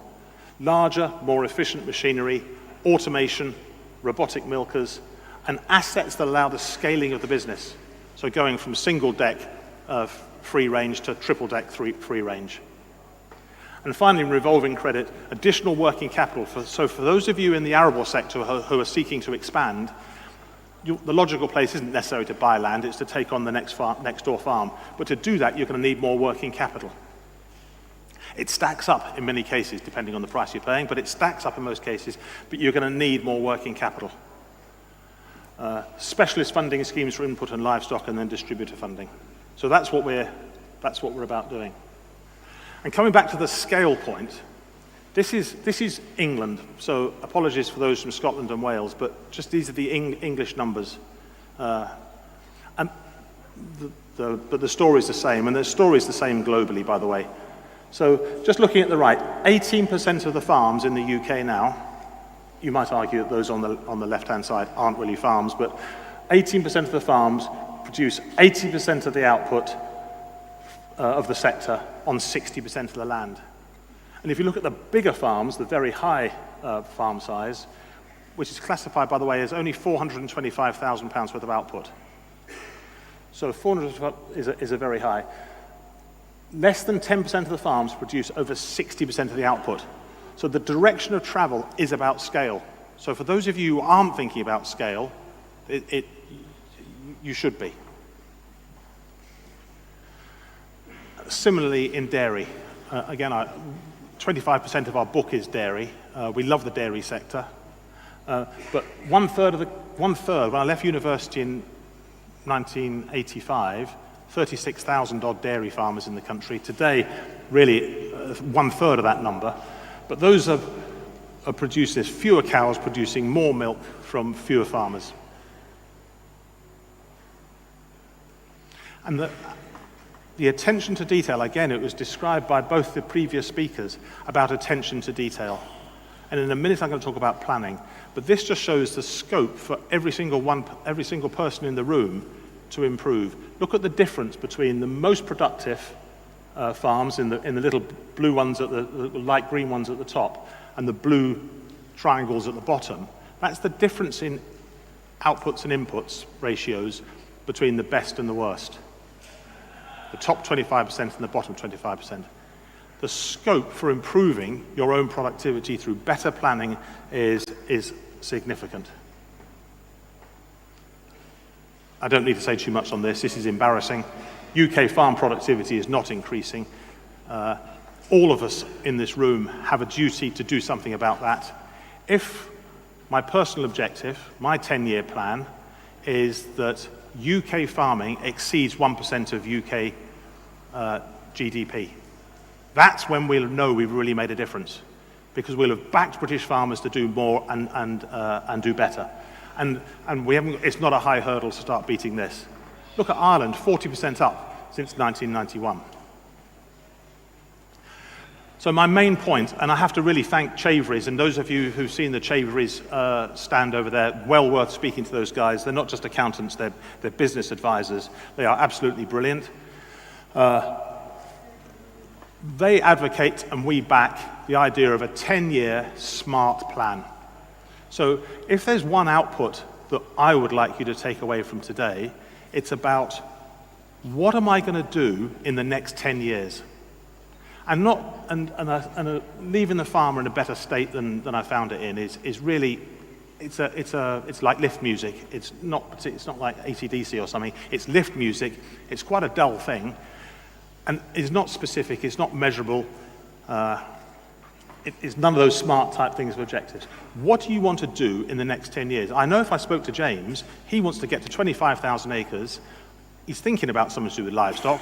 He'll put up a whole load more sheds. He wants to buy more land. So he has an absolute firm plan of what he wants to do. If you don't have a firm plan, you've got no chance of hitting it because you don't know what it is. So I'm often asked when we do these talks, what will farming look like in 10 years? What will farming look like in 10 years is absolutely down to you. Your farm will look like exactly what you want it to be in 10 years. If you plan it now, that's what it'll look like. And it could be any of these things. You could have the lowest production unit. And we talked, again, David talked about cost of production. Cost of production, again, if I'll use John Allwood again, sorry, John, monitors his cost of production to minuscule levels of pence per litre in his dairy unit. That should be exactly the same in the arable sector, exactly the same in the beef sector, and so on, to measure your cost of production, and so on.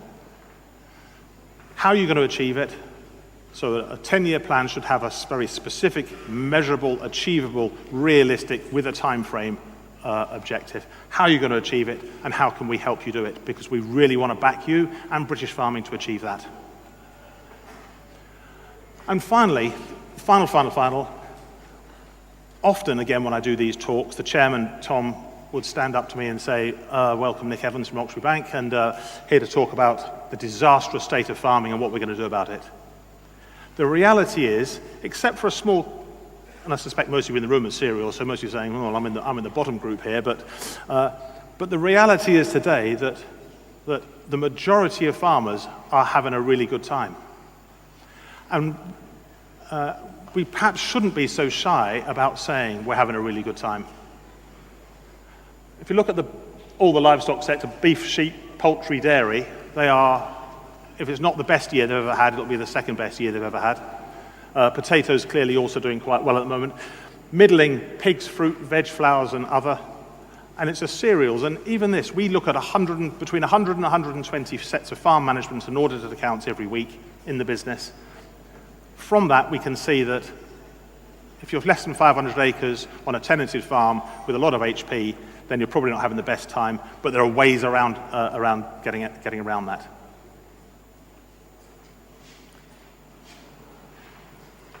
That's it. Thank you very much indeed.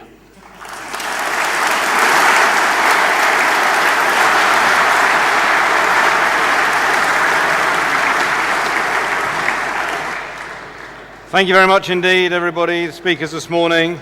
I think you should have offered them a bonus if they kept to time. And one person might have earned it. Right, very good. Now, as you can see, people are already drifting off because they're getting numb bums and they're getting hungry. But we have a great debate coming up, so please do hang on if you can. I'm going to get our panel to come straight up onto the stage to waste no time.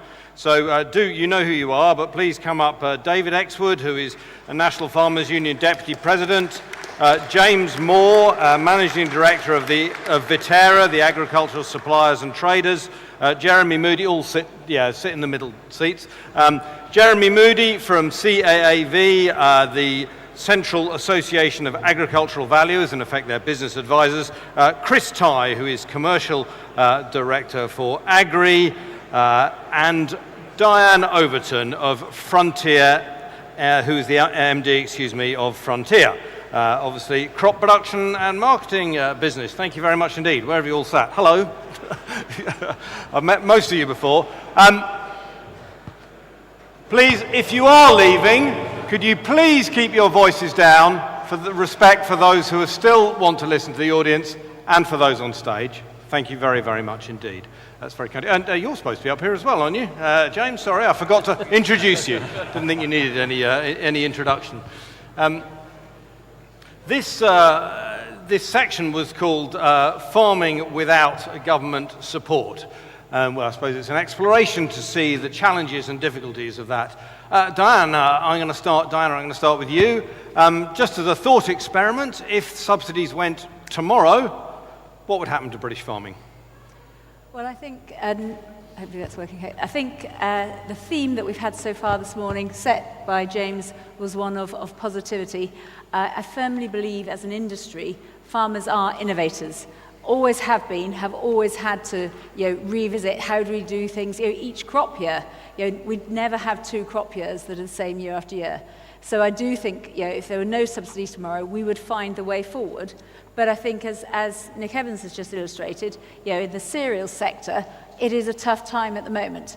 So this is the sector where we probably need to do more as a supply chain in terms of collaborating, supporting each other to find that way forward. And I think that's the key. We can't just keep depending on government subsidies. We know the direction of travel, and actually it's time for us to work out what is the way to take this industry forward and to grow it. And I'm again completely with Nick. I think the opportunity for growth is very real, not least looking 10 years down the line, the potential impact of climate change, the opportunity for the UK to grow its output compared to some of our southern European neighbours, I think is very real. So that's what we've got to get after. Just to explain that point on climate change, because most of the models say that we will be less badly affected than other comparable countries. So it's a horrible thing to say in a way, but it's an opportunity for UK farmers. It's exactly that. And so as we're looking at hopefully getting clarity from the government with the land use framework, with the 25-year roadmap, I think we really need to be looking at how can we maximise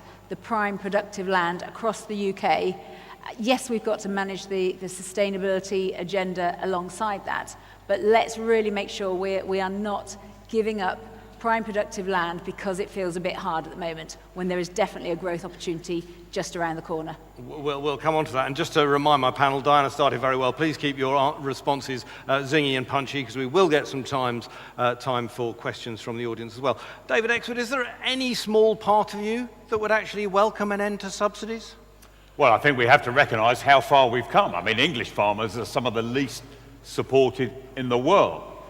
We're at a place where we have no direct support. There's no currently government scheme of any kind. So actually, I think we're already there, and we are trading at world prices. What I would say is, what we need from politicians and the government, rather than support, is just policy stability.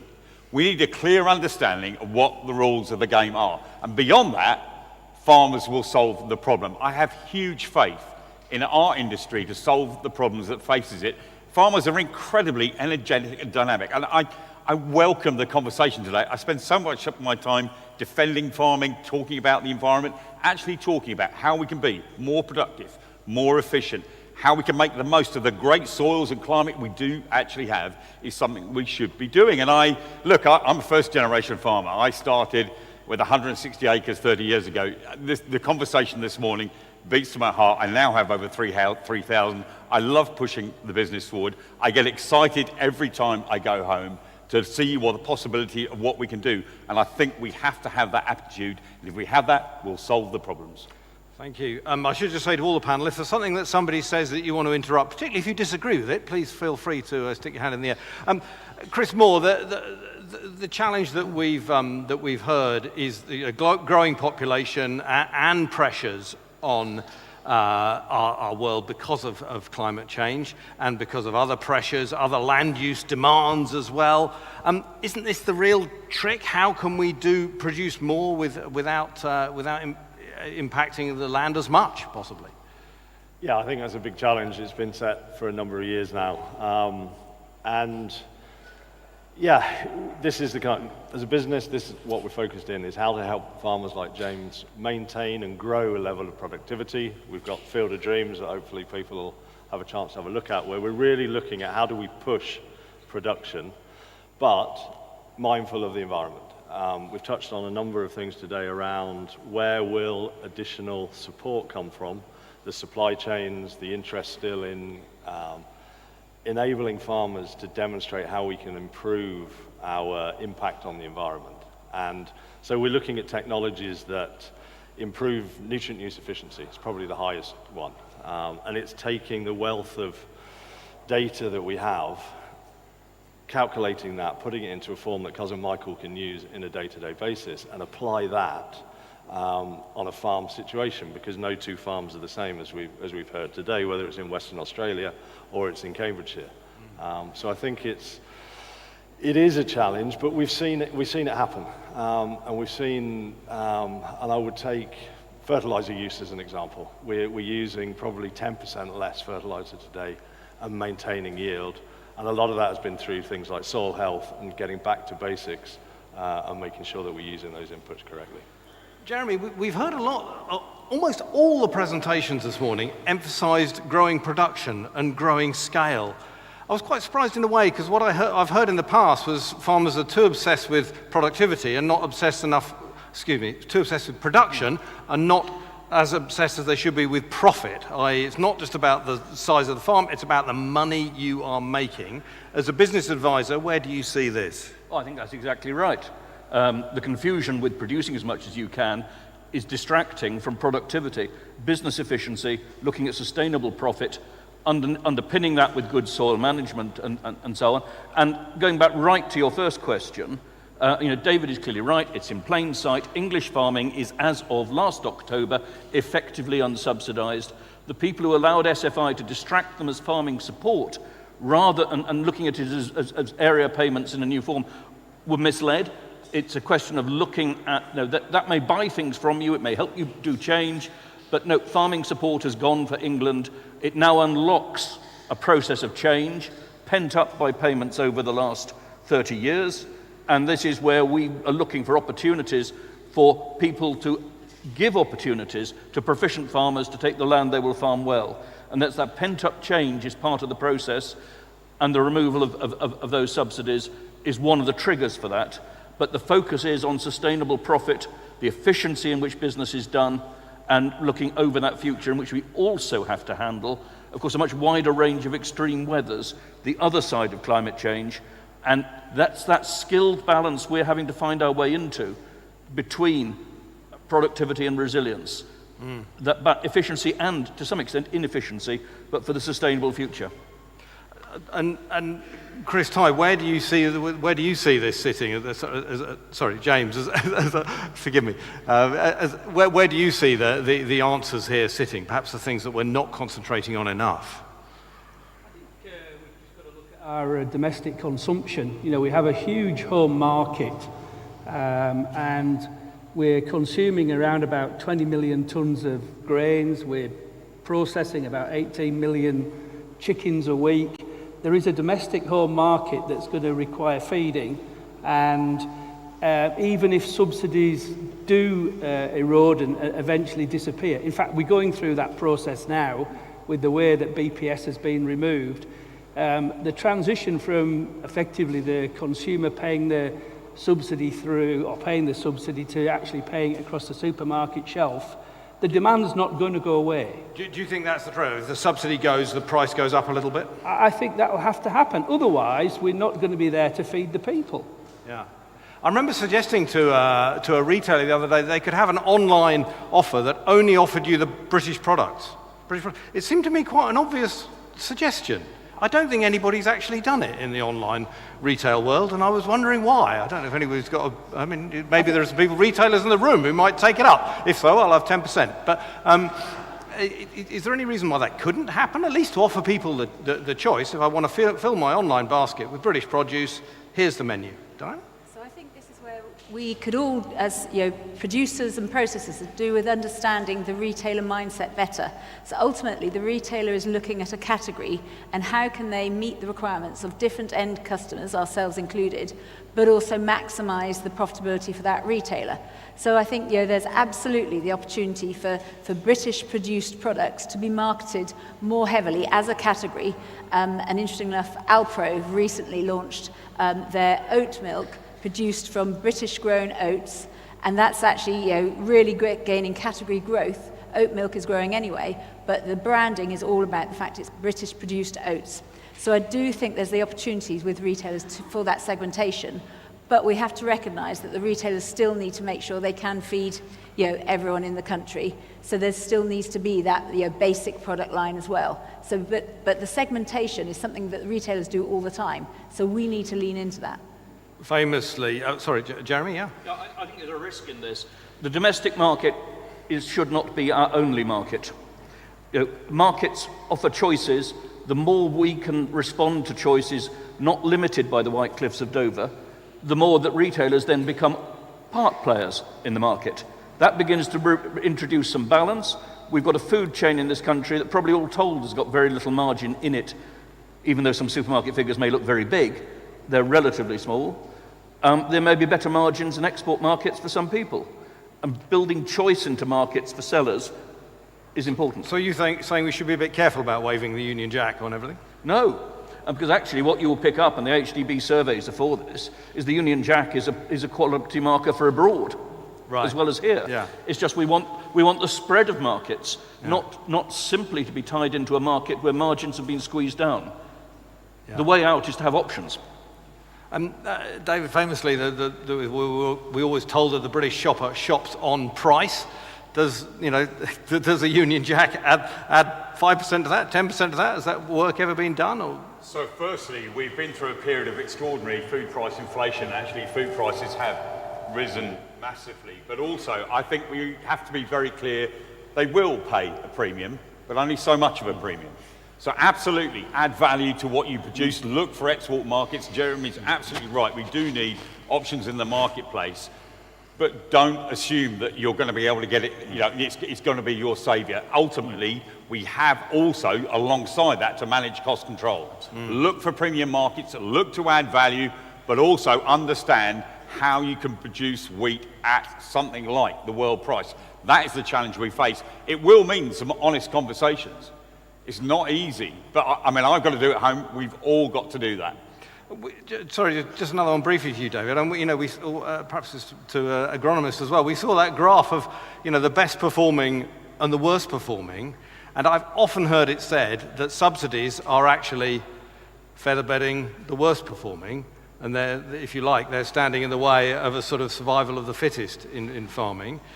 What do you think about that analysis? Well, the point now that we do have the opportunity, that you have choice, and we all have choices about where we take our businesses. SFI will come back next year, and you can use it as a tool. You can use it to take, if you're farming, grade 3, 4 land, you can take some of the worst of it out of production. The government will buy environmental services off you. You can deliver that. You may be able to do a diversification and add value. I don't buy that only big is beautiful, actually.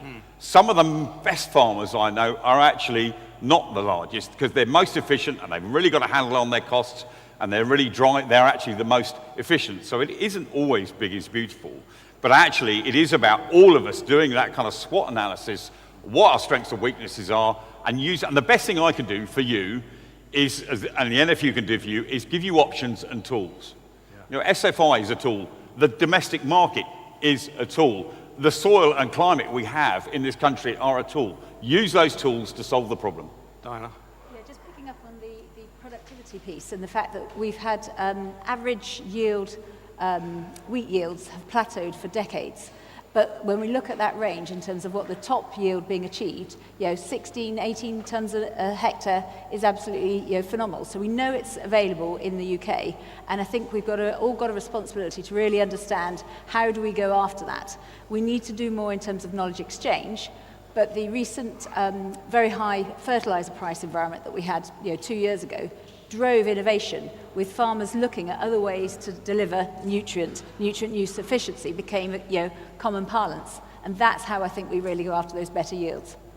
Yep. Yeah, I'd pick up on that. I think that graph stuck out to me as well, Nick. Really interesting. I've seen it before. We've seen maize yields in the States grow year on year for the last 40 years. We haven't seen wheat yields grow to the same extent in this country. If we're going to lose subsidy, can we lose control as well? Things like gene editing coming down the line are going to transform wheat yields in the years to come. They're going to help farmers deal with climate change, and they're going to help deal with some of the disease pressures we've got. Just because you raised it, you mentioned it, and it was raised in the questions that have been submitted before. Gene editing and other biotech, I'm seeing a thumbs up there. What do you think? Absolutely. It's another tool in the box. So we do have to produce more.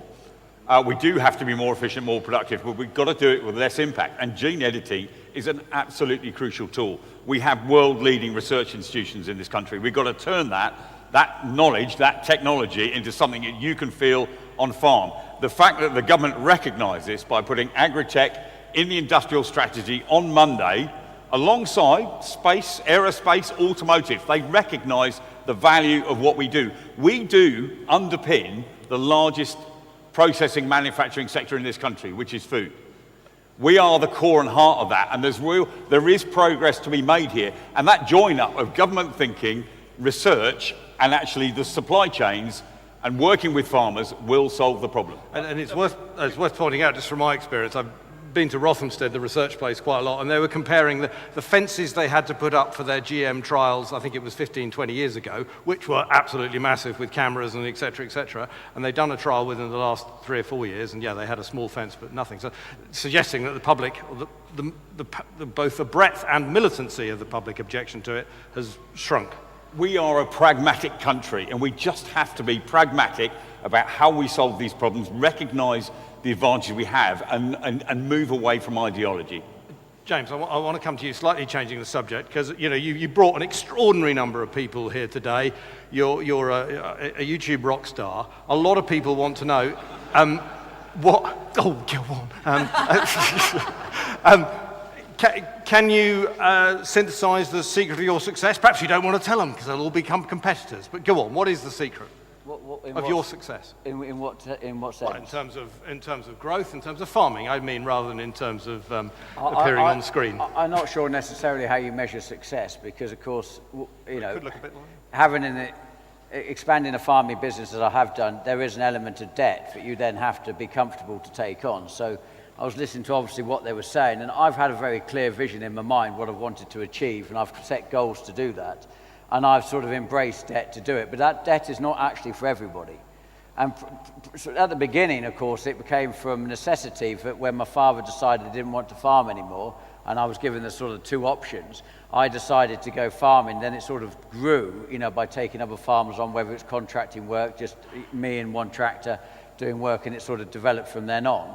In my mind, now I have children which are actually showing interest in the farm, I feel almost even more invigorated actually to push on. I must say I am slightly concerned when people start talking about gene editing and GM that they think this is always going to be the solution. Because there aren't many British crops for which it's currently relevant, are there? I mean, there's the GM maize, but we don't... Well, there's, as I understand it, and Chris will probably correct me, but there is less research now going into wheat than there ever has been, and the focus is going elsewhere. But if we do have gene editing and GM, to whose benefit? Because at the moment, where is the limitation on me not being able to do 12 tonne a hectare? Is it the land, is it the climate, or is it me as the farmer? I'm rapidly coming to the conclusion it's actually me. Okay. But, I mean, people would say you are pushing the limits in some ways. Well, the whole point that we've set the challenge to Agri and to Michael is to actually make the wheat crops doing 12 tonne a hectare and take the limitation that may be the expense part of, holding back because of the cost. What is the land capable of doing? As Diana actually pointed out, 16 tonne a hectare we know is achievable.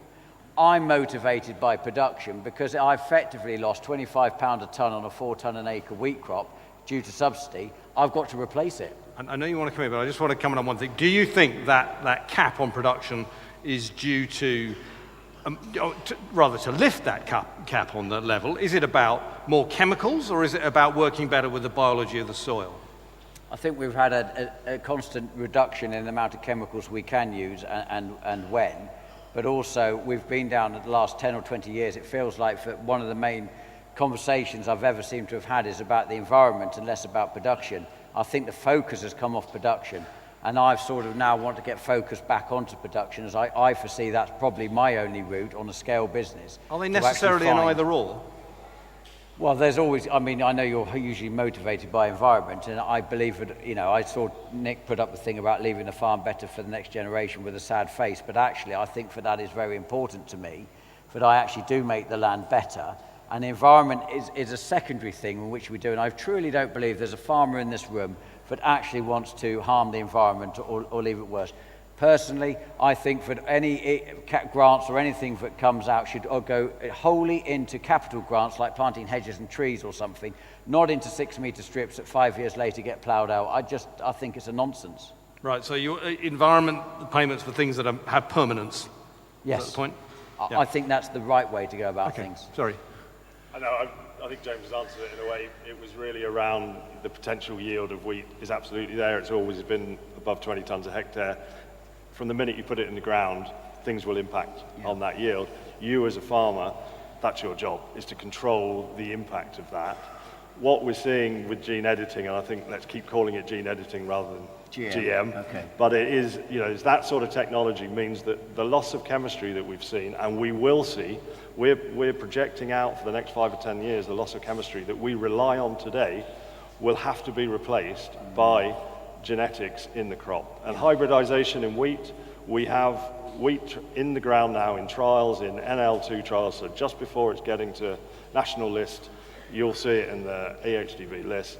We're seeing hybridization, and that will mean there'll be more confidence in companies investing in that sort of technology, because they have to see a return on that investment. And will the profit come back down to the farm, or is the profit going to go up to the people producing the gene editing? That's always my concern. It will be a share. You will benefit from a variety that will allow you to produce more consistently, that 12, 14, 16, whatever their target is, but it's a business like any other business. Whoever's developed that technology will want a return on that investment. And if we only have a 60%... Yeah, go Jeremy. Don't only look to gene editing for yield. It's about things like resilience in weathers for more extreme drought or indeed wetter conditions. It's about disease resistance. It's about a better soil biome. We've bred wheats that are very, very fertilizer dependent, very narrow genetic base. Some broadening of that may build more resilience for the future. That in turn manages the sustainable future of the business. I come back, margin, not gross output. Yeah. Sorry, Dave. And if we're really going to improve yield and productivity, it is about that long-term investment in land as well. We have to recognize that you can't just do it overnight. It takes a real long-term approach. So you've got to be able to know you've got control in the land, you can invest in it. And look, drainage is one of the things that Jeremy and I agree about. We've been through the wettest 18 months in history, and if you have heavy land, it's got to be drained. And the return on that is 10, 20 years. So how do we drain land? Because that is how we get yield up. But I also think there's a real need for better understanding of farm data to really know how to improve your yield and where to improve it. So whether it's really understanding which of the fields that are prime productive land as opposed to the margins, where you might want to use an SFI scheme if it's still available, but also really understanding is true gross margin and then bottom line for your farm business. What are all the costs of your labour, your machinery, so that actually at the end of the day, the end of the season, you have been profitable or not, and then you can make better informed decisions for the next crop year. And James Moore, what do you think about this idea of more livestock coming to the east? Over recent years, we've probably seen a migration going back the other way. Well, many decades it's gone that way. But Yeah. there's a suggestion that maybe it ought to... But I think it brings a balance back into arable production. And so being able to put muck back on the land and put organics back into the soil, you're going to have to get that from somewhere. And so you're going to need a more balanced farming output, really. Yeah. James, rumour has it you're thinking about it. Why? Well, Nick announced that, and that's his way of trying to convince me. My second oldest daughter is interested in cows, and I sort of try not to have great long conversations about it because I didn't get on terribly well as a dairy farmer on my year out in Gloucestershire. I didn't seem to... Because you want holidays and crops can give you that, whereas livestock... Well, I know everybody thinks an arable farmer, and unfortunately, of course, every time you do a YouTube, as I do, when I do go on holiday, all of you know. And then Michael appears, and he's the hero, isn't he? Because they managed to drill the farm in a week. But I think for this argument about the livestock aspect in the arable farm, it comes down to specialism, and I've always been a great believer that there's really scale and specialism in farming. I don't have the skills necessarily for livestock, and I know that I could probably employ the right people that do. What we do have, as Nick quite rightly said, we have actually got a lot of barley that we struggle sometimes to export and find a home for that would be a good base ration, and we do have a lot of straw, which currently goes off to a power station, and we do have the land, but of course we have no infrastructure.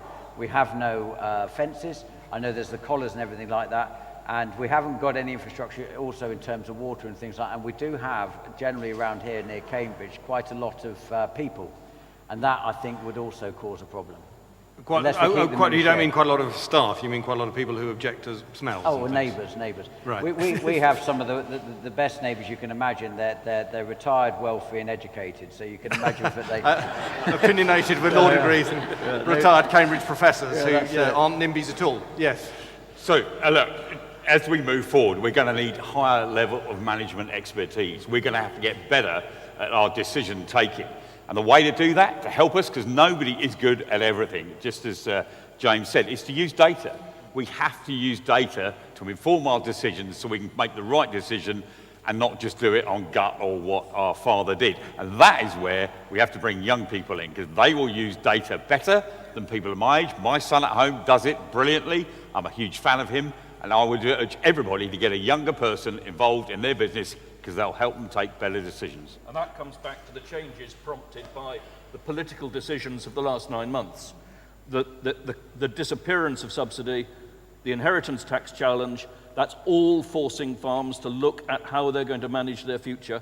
Some will make way, and helping them make way for others to have opportunities on that land. They can keep the ownership, it's succession within families, it's opening up all that discussion so that we deal with the next decade positively. David, I'm going to throw the question open to the floor in a minute, so start thinking, start getting your hands up. David, imagine you were holding this conference, this event in perhaps a poorer area of one of our inner cities, with lots of people struggling, lots of people relying on government support. In a few sentences, how would you justify the continuance of subsidies for farming? We all need to eat, and we need a safe, affordable, high-quality source of food. And that is what we bring to this country. And that's what they need. And we can't rely on scouring the world for cheap food. Yes, we live in a global market. Yes, we trade grain globally.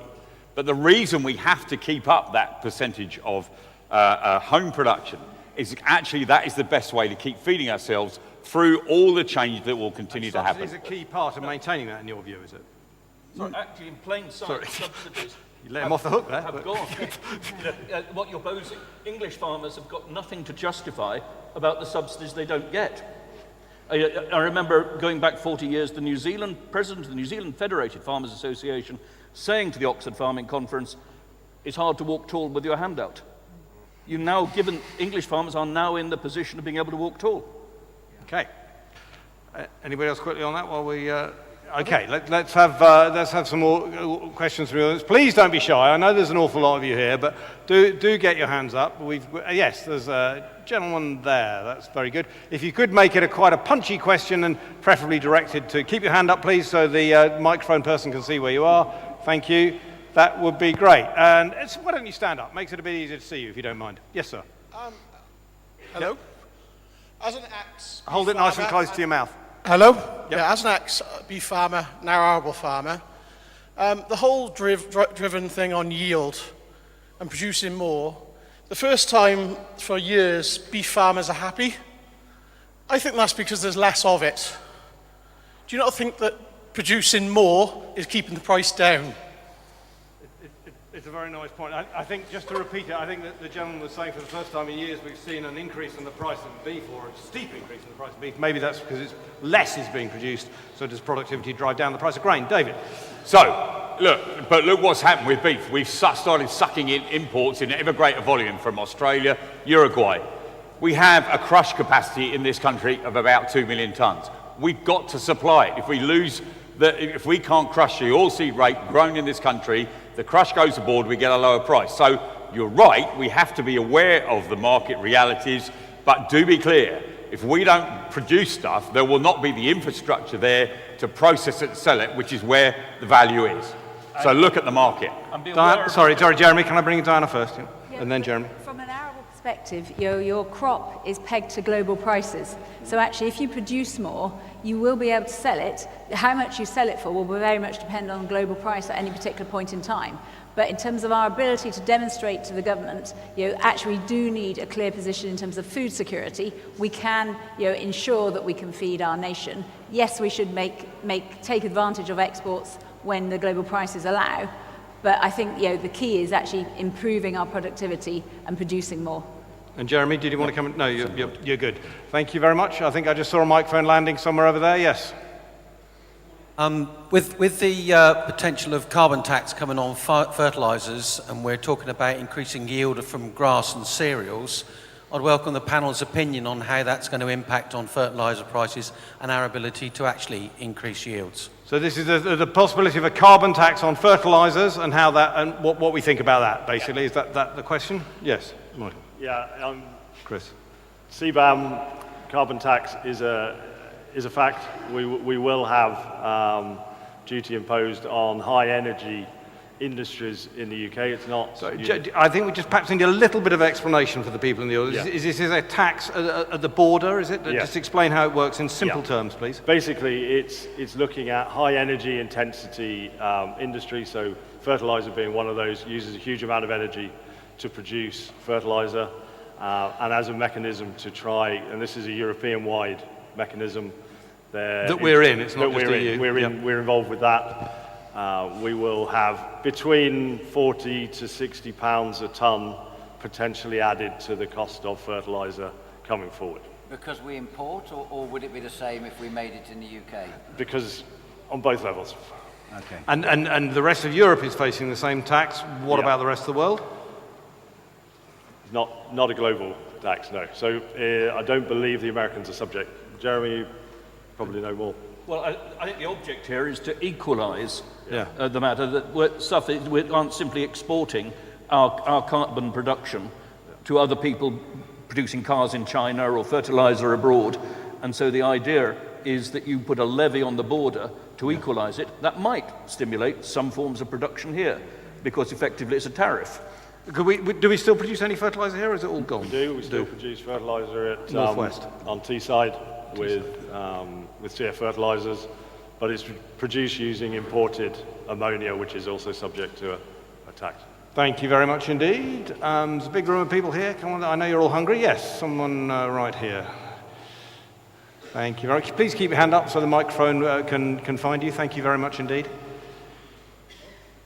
Thank you. Thank you. Hi. You make a valid point about bringing young people into the industry, attracting them in. And I've seen the NFU's campaign about bringing it back into the national curriculum. For somebody who's the wrong side of 40 and a bit more. There's no right or wrong here. Yeah. Looking to career change from office life into agriculture, what advice would the panel give? So was it what advice to attract people? Was that to attract someone the wrong side of 40 into agriculture? Not just the youngsters, but some of the oldies would like to be in it too. Okay, let's go. Diana, how would you? I think there are so many more opportunities within agriculture that most people are aware of.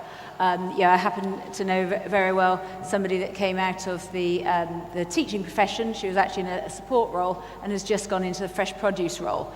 She'd actually originally intended to start her career in agriculture, but life got in the way and she realised there was an opportunity. She's gone in as an events manager for a fresh produce business, but is really excited about the opportunity to get into ag as a sector. And I think so keep an open mind as to the potential range of roles. I'm sure you'll have very valid experiences from outside of the ag sector that you can bring in. And don't forget, there's so much more than just farm businesses. There's all the processors, the other parts of the trade that are part of ag as well. Chris, briefly if you can, and Jeremy. Just to back that up, I think as an industry, we need to look outside more for skills and for experience. And I see that with James, the two Toms, other people coming into the business.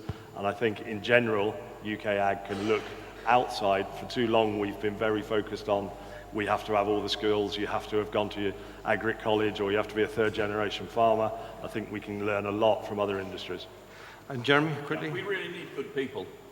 Good people to come in, good people who are in to expand and develop their businesses. And I think the question as put is a very good question, because it's not only necessarily the young, it's people of all ages, people with commitment, with willingness to work hard and manage well, and from outside bringing business experience from other walks of life into what we do, the insights that may not come for people who simply come up the traditional escalator. Well, I just want to ask one on that, because of this, we talk a lot about getting fresh blood into farming, and we think that's a marvellous idea and we all worship it. We also think family farms are a great idea, and we all worship that. David, those two objectives are not really compatible, are they? They have to run together. David. So I think one first thing to say is just because you own land, do you have to farm it? I'll be really clear that if your heart is not in farming, you should not be doing it. This is a job you've got to be passionate about and you've got to do. So but absolutely, and there's so many places to work in agriculture. I mean, we learned about some of the challenges of farming in Australia, finding people from different backgrounds and what they offer you for your business, and thinking differently about that, thinking very differently about how people can work for my business. We all struggle to employ people. I do at home. It's not easy. People are expensive and they have different expectations. So actually, I think everybody has something to offer. But I think the first question we have to ask is, do we want to farm? Diana? And I'd just like to add, I think we could do with changing the narrative a bit when we are talking to people outside of our industry about what an amazing industry this is. So, for the last 6-9 months, we've been very focused on how tough it is.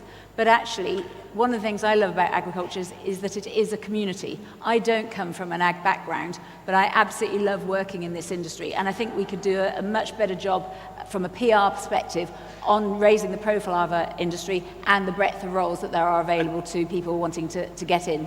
That positivity part could be a real issue in attracting people, isn't it? I wrote a book recently about land use, but actually one of the things, and it was called Land Smart, and the smart bit was relevant because it was about, quick plug there, it was about getting, you need to be really smart to work in this industry. And I was looking around, and too often we kind of see agricultural or land-based skills kind of undervalued or demeaned by government, or indeed those in the establishment. That's got to change, hasn't it? I completely agree, and I even see this in schools, unfortunately. My sons are of an age where getting the careers advice from school, and too many of their friends still consider going to an agricultural college as almost a second-class route to A-levels or to a degree. That has really got to change. Yeah. Would you link this sort of positivity with the getting more of the right people into farming, James? Surprisingly, when you look at who works for me and you think about their backgrounds, I would actually, just a rough number, would say 70% of them did not come from agriculture. They have changed their career and they've perhaps fallen into a job here or so, and have actually, as they've said, brought skills in, but have really enjoyed it. For me, bringing new people in with fresh ideas, whether they're the right ideas or not, is actually quite a healthy thing to do, to be challenged. And I think that's what Nuffield did to me. It made me keep asking the one question, why? Yeah. Why do you do it this way? Why do you do it? And actually, when you start to ask yourself that, it's quite difficult, especially when some of the problems might be yourself.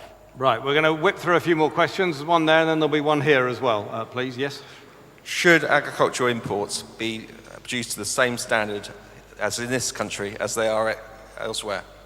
Should agricultural imports be produced to the same standard in this country as they are elsewhere? Let's start, James. In short, if we're dealing with food and feed safety, and there is a standard for that food and feed safety, yes. Yep, sorry.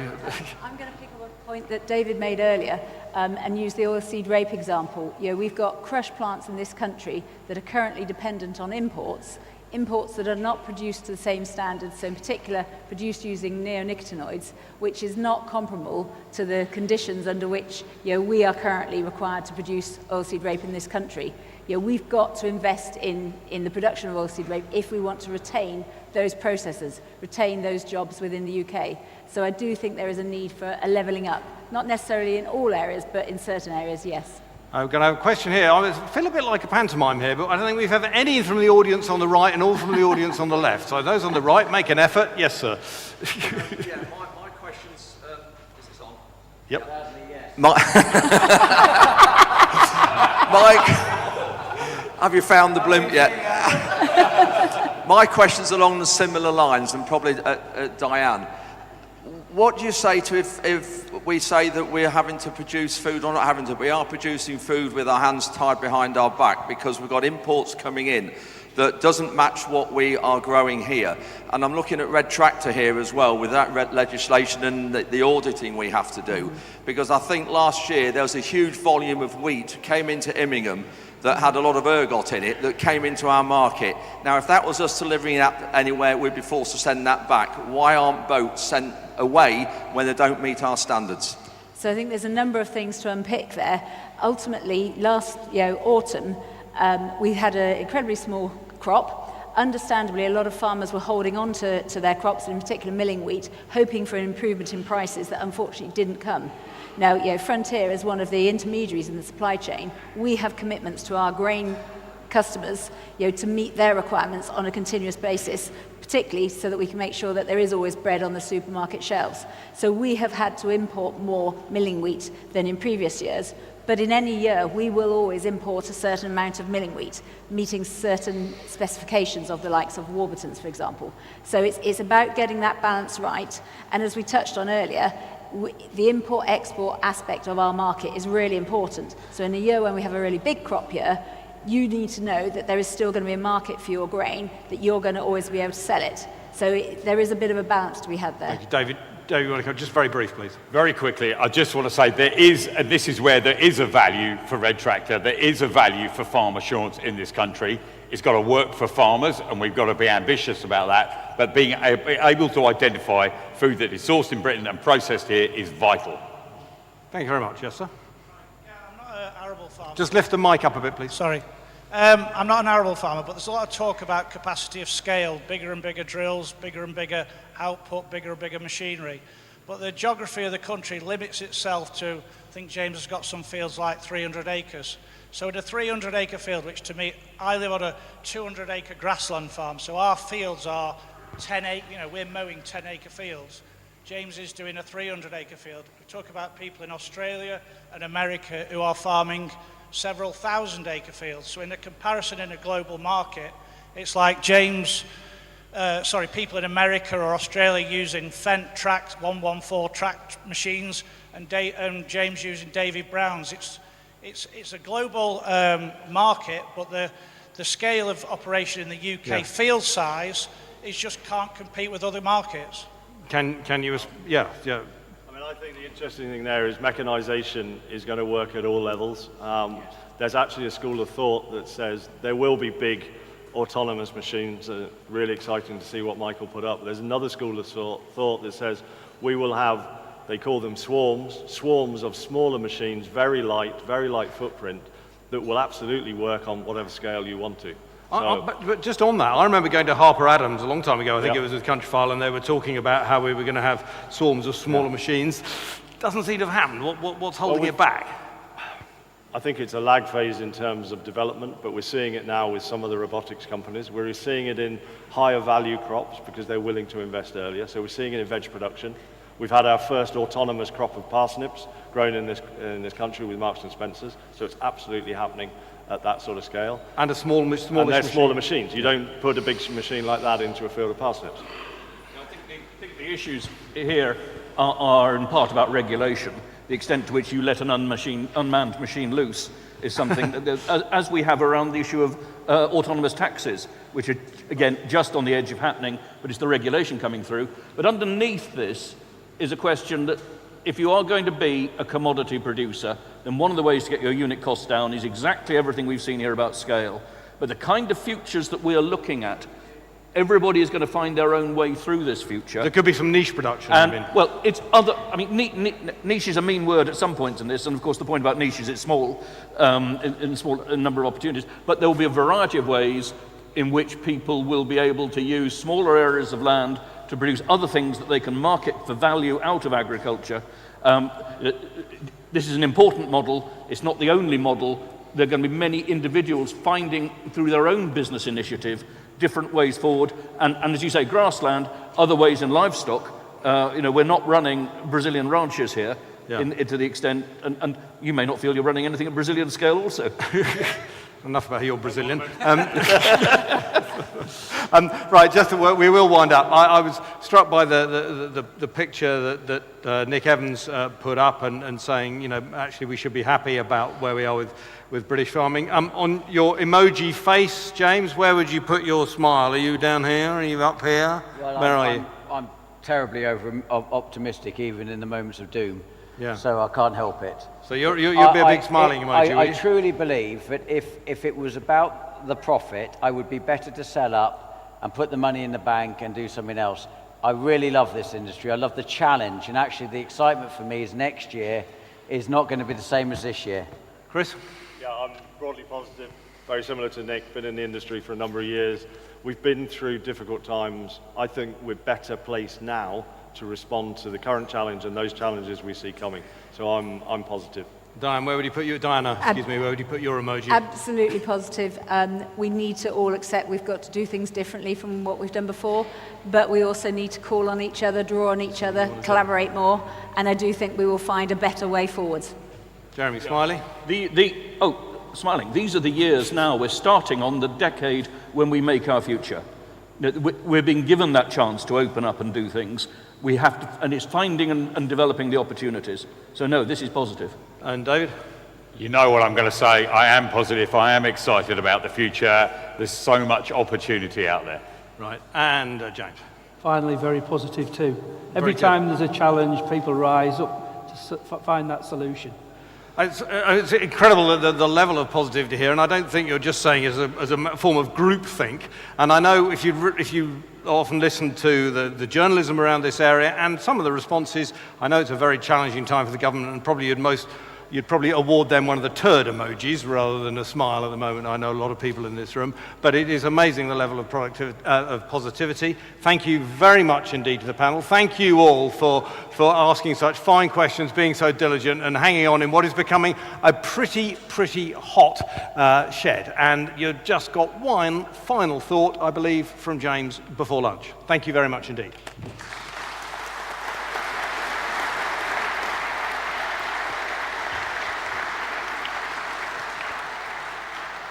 Thank you very much to the panel and the speakers we had before. I hope a sort of a touch of where world agriculture is and where I think we can put ourselves. It is important to sort of challenge ourselves in that sense. Now, one of the things I wanted to do was part of the challenge. I had a sort of personal target I wanted to achieve. I wanted to make sure for the charitable contribution we made to Nuffield, Welsh Company of Farmers and RABI, I wanted to personally get over £10,000, where we've smashed that. So a lot of you have kindly, bought raffle tickets, etc. And what's happened on the back of that is we have, I don't know if you can zone in on it, but we've done just over basically £4,000 to each charity.